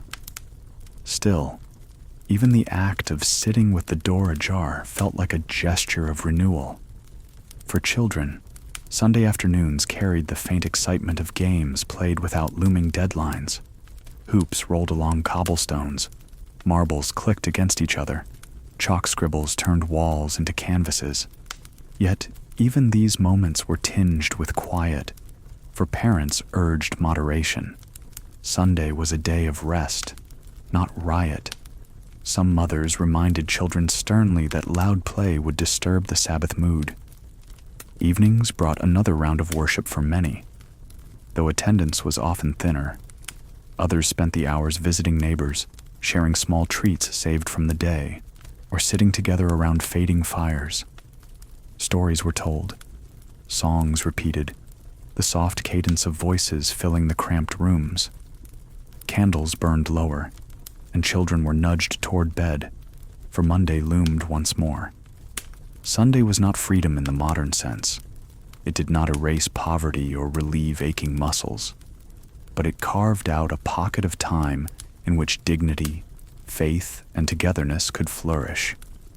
It reminded weary families that they were more than their work, that life could hold moments of abundance and rest. And so, as night deepened, the quiet settled over the streets once again. Lamps flickered out one by one, voices faded, and homes grew still. Tomorrow, the whistle would sound, and the endless rhythm would resume. But tonight, The air carried a gentler note, the memory of hymns, the taste of meat and gravy, the warmth of family gathered in peace. Winter nights stretched longer than weary hearts could bear.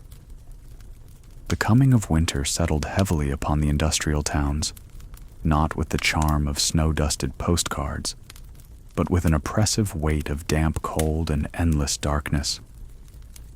By mid-afternoon, shadows lengthened until streets were cloaked in gloom, and lamps sputtered against the fog thick with coal smoke.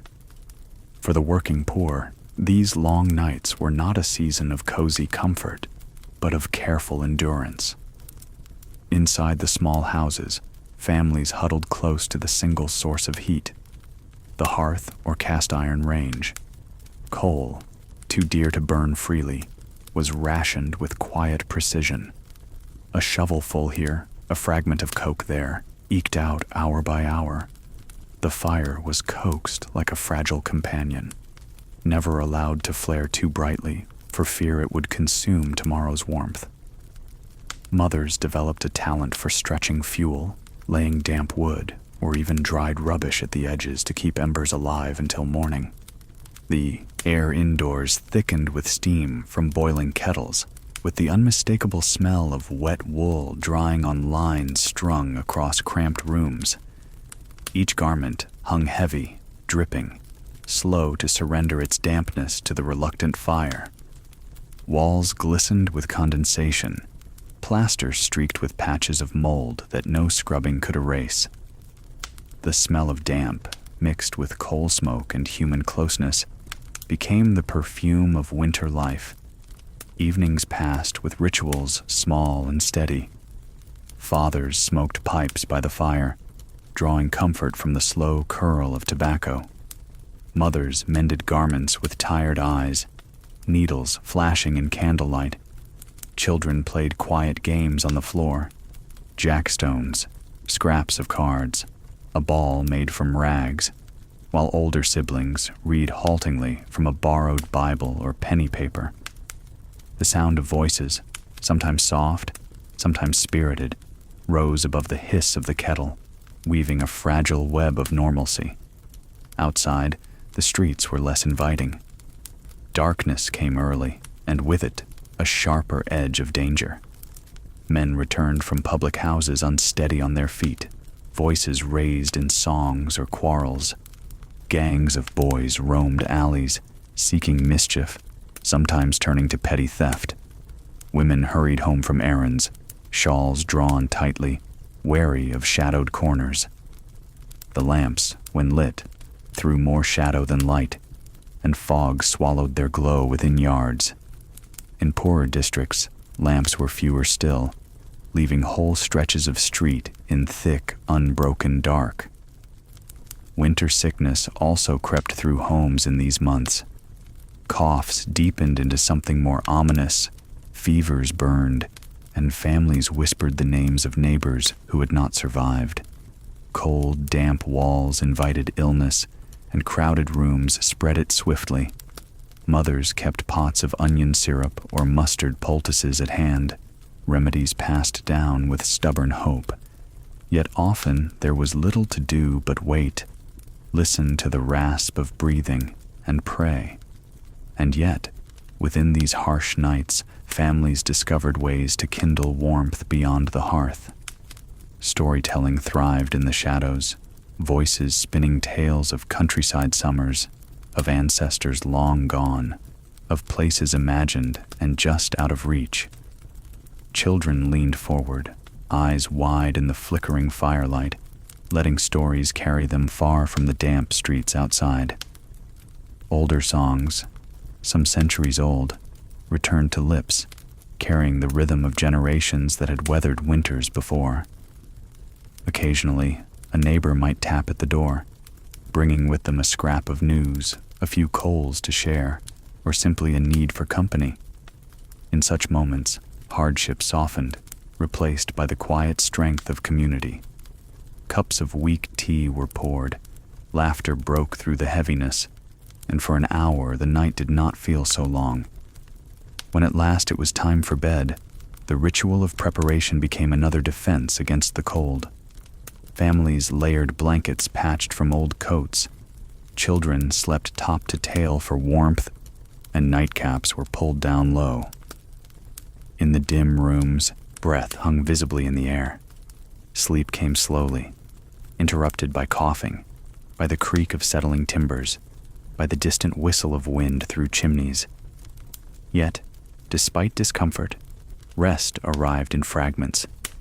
Dreams were stitched from daily struggles, machines, markets, endless bells, but also from rare joys, the memory of a summer meadow, the taste of sweet fruit, the promise of Sunday warmth. Even in the harshest winters, the human spirit found ways to weave hope into the long night. And so the towns endured, night after night, season after season, until spring at last loosened winter's grip. But in those long nights, resilience was tested and proven, not through grand victories, but through quiet survival, the holding on, the sharing of warmth, the refusal to let the dark swallow all light. Spring arrived softly, carrying hope in quiet steps. After months of nights that seemed endless and days swallowed by fog, the faintest hints of spring began to weave themselves into the fabric of industrial life. It rarely came all at once, no sudden burst of sunshine or meadow bloom, but in small, almost imperceptible shifts. A child noticed it first. The morning air, though still cool, did not bite as sharply. A bird's call, thin but persistent, was heard even above the rumble of factory bells. And in narrow alleys, puddles that once froze solid now shimmered, liquid once again. For families in crowded tenements, spring meant more than a change in weather. It brought relief from the damp cold that gnawed at lungs and joints, easing coughs and stiff backs. Windows could be cracked open without fear of icy drafts, letting in air that smelled faintly of earth rather than only smoke and soot. Mothers seized the chance to sweep out stale winter air, beating rugs in the street, shaking bedding, letting sun touch fabrics worn dull by the season. Children, freed from layers of woolen wraps, took to the cobbled streets with new energy. Games of marbles and hoops grew more boisterous, their laughter cutting through the gray. The first chalk drawings appeared again on walls, flowers sketched by small hands that had seen too few in the months before. These marks of play were fleeting, soon smudged by rain or passing boots, but they signaled life pushing back against winter's grip. Markets also shifted with the season. Root vegetables, once the mainstay of family meals, shared stalls with bunches of green shoots. Watercress, parsley, and young onions appeared, their freshness startling after months of stewed cabbage and potatoes. The sight of anything green drew families to linger at stalls, even when purses allowed only the smallest purchases. The taste of spring herbs in a thin soup transformed it, lifting spirits as much as nourishing bodies. Spring cleaning, a phrase often spoken lightly today, was once a laborious necessity. Women dragged mattresses into the thin sunlight, hoping to banish mites and dampness. Walls were scrubbed with lime wash to cover mold, floors scoured with sand. Buckets of water, carried from street pumps, sloshed onto stone steps, leaving behind a brightness that seemed almost festive. It was back-breaking work, yet it gave a sense of renewal that the entire household felt. Work in the factories did not pause for the season, of course.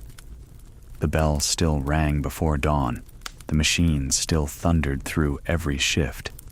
But even within those walls, spring made its mark. The air, though still heavy with fibers and fumes, seemed to move more freely. Windows propped open a few inches gave workers a glimpse of light shifting longer into the evenings.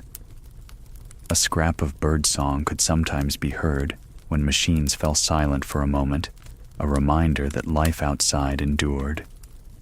Sundays took on a new joy in spring, Families walked farther, sometimes venturing to parks or even the countryside if they could spare the tram fare. There, children picked wildflowers with careful fingers, clutching them like treasures. Fathers lay back on patches of grass, the stiffness of factory work eased by earth beneath them. Mothers gathered with other women, chatting softly while keeping watch. For many, these Sunday outings were the closest thing to a holiday, a brief step away from narrow streets into a wider, greener world. The season also brought renewed energy to community life. Neighbors stood longer at doorsteps, exchanging news under softer skies. Friendly societies held meetings with better attendance, the weather no longer keeping members at home, and small celebrations arose. May Day fairs, church picnics, local music gatherings, even the simplest events, a fiddle played in a courtyard, children dancing in circles, were welcomed as signs that the year had turned toward brighter days. Spring was not without its hardships. Rains could be heavy, streets turned to mud, and food supplies often ran short before summer harvests. Yet the season carried with it a promise of change, a reminder that cycles endured. The resilience that carried families through the winter was rewarded by air that smelled of earth instead of coal, by meals that tasted faintly of freshness, by evenings that stretched just a little longer before darkness fell. In this way, the Victorians measured spring, not in grand gestures, but in the smallest mercies, a cracked window admitting a breeze, a bowl of soup brightened by a sprig of parsley, a child's chalk flower on a soot-stained wall. These were victories enough, carried tenderly from one day to the next, reminders that winter was not forever. Markets bloomed with spring's first humble offerings. With the easing of winter's grip came the revival of the markets, those noisy, sprawling centers of survival and sociability. Where once the stalls had groaned under the sameness of root vegetables, salted fish, and bread of uneven quality, now they brightened, however modestly, with the season's changes. A walk to market became more than an errand. It was a glimpse of renewal. Families rose early on market days, coins counted and recounted in calloused hands. Every penny mattered, each halfpenny weighed against the needs of the household. The streets leading to the market buzzed with the hum of footsteps and carts. Women carried baskets lined with worn cloth. Children tugged at their skirts. Fathers trudged with slower steps, measuring whether the week's wages might stretch to a rare indulgence. At the heart of town, the market square stirred with sound and scent. Hawkers called out with sing-song rhythm, their voices competing with one another in musical repetition. Watercress, fresh watercress. Apples, 3 halfpenny, hot pies, piping hot. The air carried a new medley of aromas, fresh herbs, newly dug carrots, the tang of pickled fish, the sweetness of fruit just beginning to ripen. After months of gray monotony, even the smell of soil clinging to spring onions felt like a feast for the senses. Children pressed eagerly against stalls, displaying small treasures, sticky buns glistening under sheets of glass, penny toys carved crudely, but with charm, ribbons dyed in bright colors. For many, such things were beyond reach, but the looking itself brought joy. A ribbon admired, even if not purchased, might later inspire a mother to stitch a scrap of color into a dress at home, transforming the ordinary into something cherished. The market was also a place of barter and negotiation.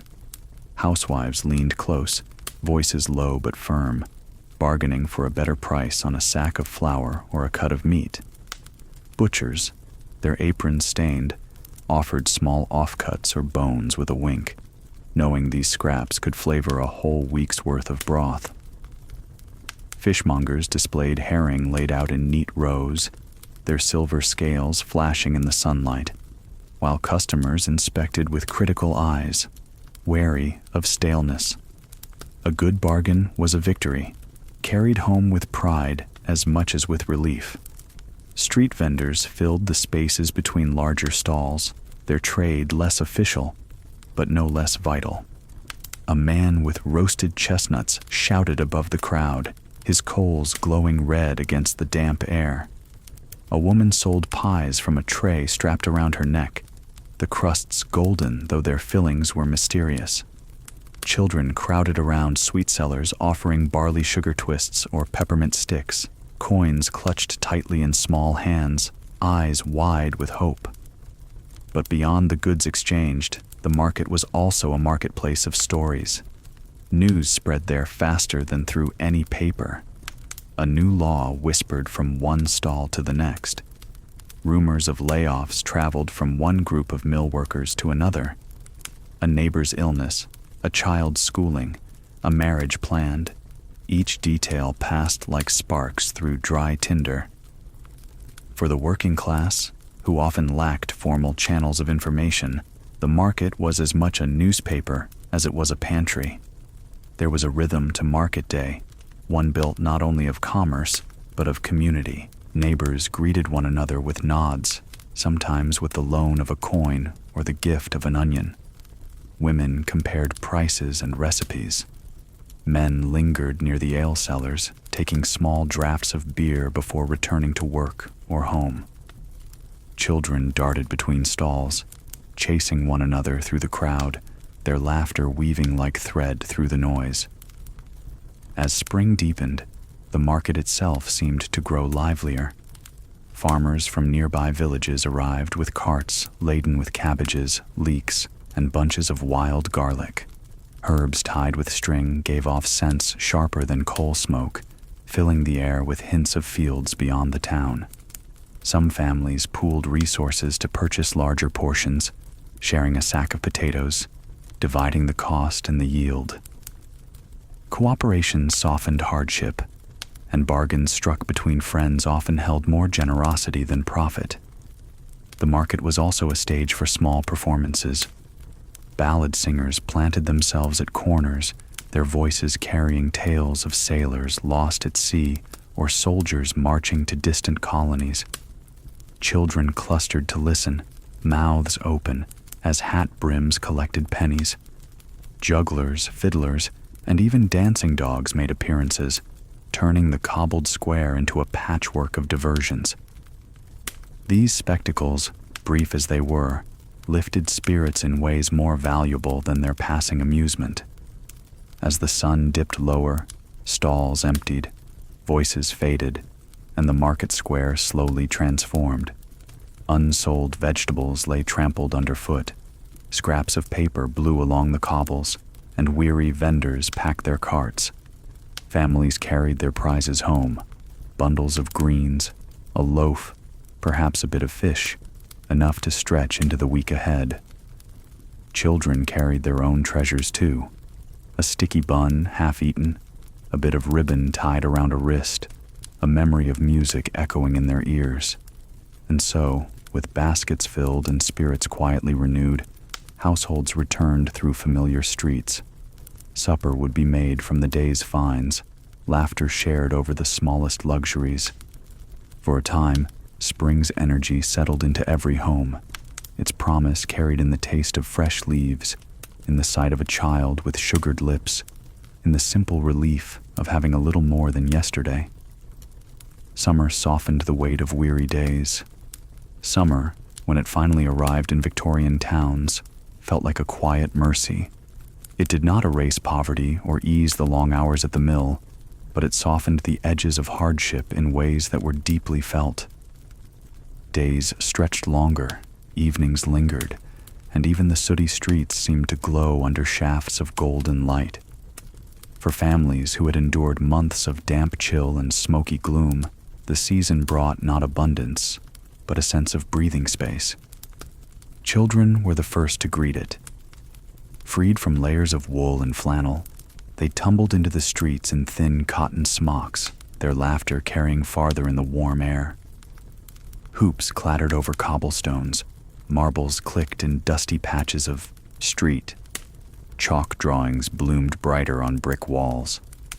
Bare feet slapped against the ground, the sting of stone forgotten in the thrill of freedom.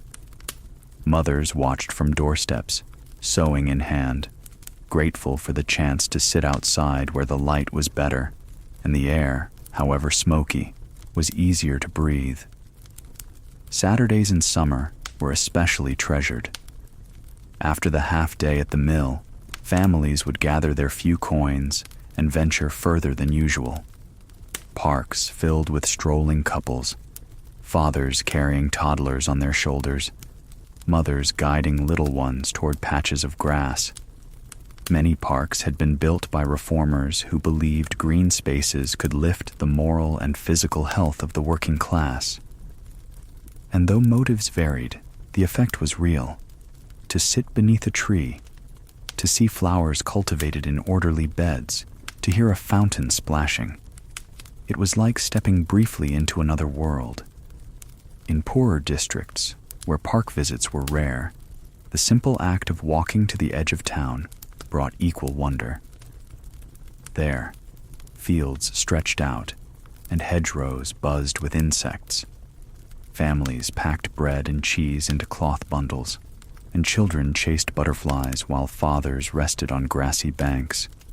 The smell of earth and growing things was intoxicating after the sour air of alleys and drains. Even if the excursion lasted only an hour or two, it lingered in memory long after.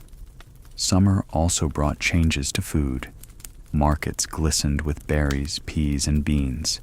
Even the smallest purchase, 3 strawberries for a penny, a handful of gooseberries, became a feast.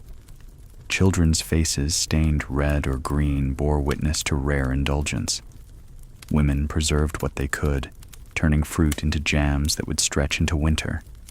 Herbs grew more plentiful, transforming soups and stews with flavor.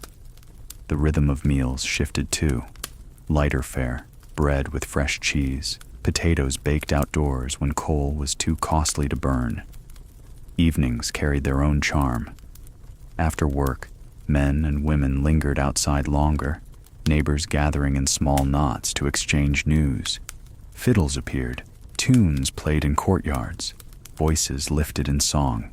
Children fell asleep on laps under open skies, carried inside only when night finally descended. The glow of candles and the scent of summer air followed families indoors, making even cramped rooms feel a little larger. Public fairs often took place in summer months. Though admission sometimes cost more than families could spare, many attended at least once, saving for weeks in advance. There they found music halls and makeshift tents, clowns tumbling for laughter, lantern shows projecting images of faraway places. Children's eyes widened at the colors, the sounds, the bustle. For parents, it was worth every penny to see that spark of wonder. Work in the factories and mines did not relent, but even within those walls, summer's light found its way. Windows thrown open let in breezes, however faint. The clatter of machines was occasionally softened by the scent of lilacs drifting from a nearby yard. Workers, though still bent to their tasks, glanced toward the bright rectangles of sky and felt, for a moment, less imprisoned. But perhaps the greatest gift of summer was its evenings. After long shifts, weary bodies carried baskets or tools home under a still glowing sky. The sun lingered over chimneys, painting the smoke gold instead of gray. Women set chairs outside their doors, men leaned on canes or walls, children sprawled on steps, their eyes heavy but unwilling to go in. Conversations meandered, songs drifted, and time itself seemed to slow, as if granting a reprieve before another week's labor began. And when at last darkness came, it was gentler. Windows left ajar allowed breezes to stir curtains, carrying scents of grass and distant blossoms. Families lay close together, as always, but without the weight of freezing air pressing in. Sleep came more easily, dreams less troubled, the body less burdened by cold or damp. Summer did not change the lot of the Victorian working class. Poverty remained, illness persisted, labor consumed lives. Yet in those months, existence held more light, more laughter, more moments of sweetness that could be carried into memory. They were reminders that life, even under hardship, could still offer beauty. Let the warmth of those evenings stay with you, the glow of sunset, the sound of children's laughter fading into night, the hush of air through an open window. Rest now, knowing that even in hard times, the seasons always bring their gentlest gifts.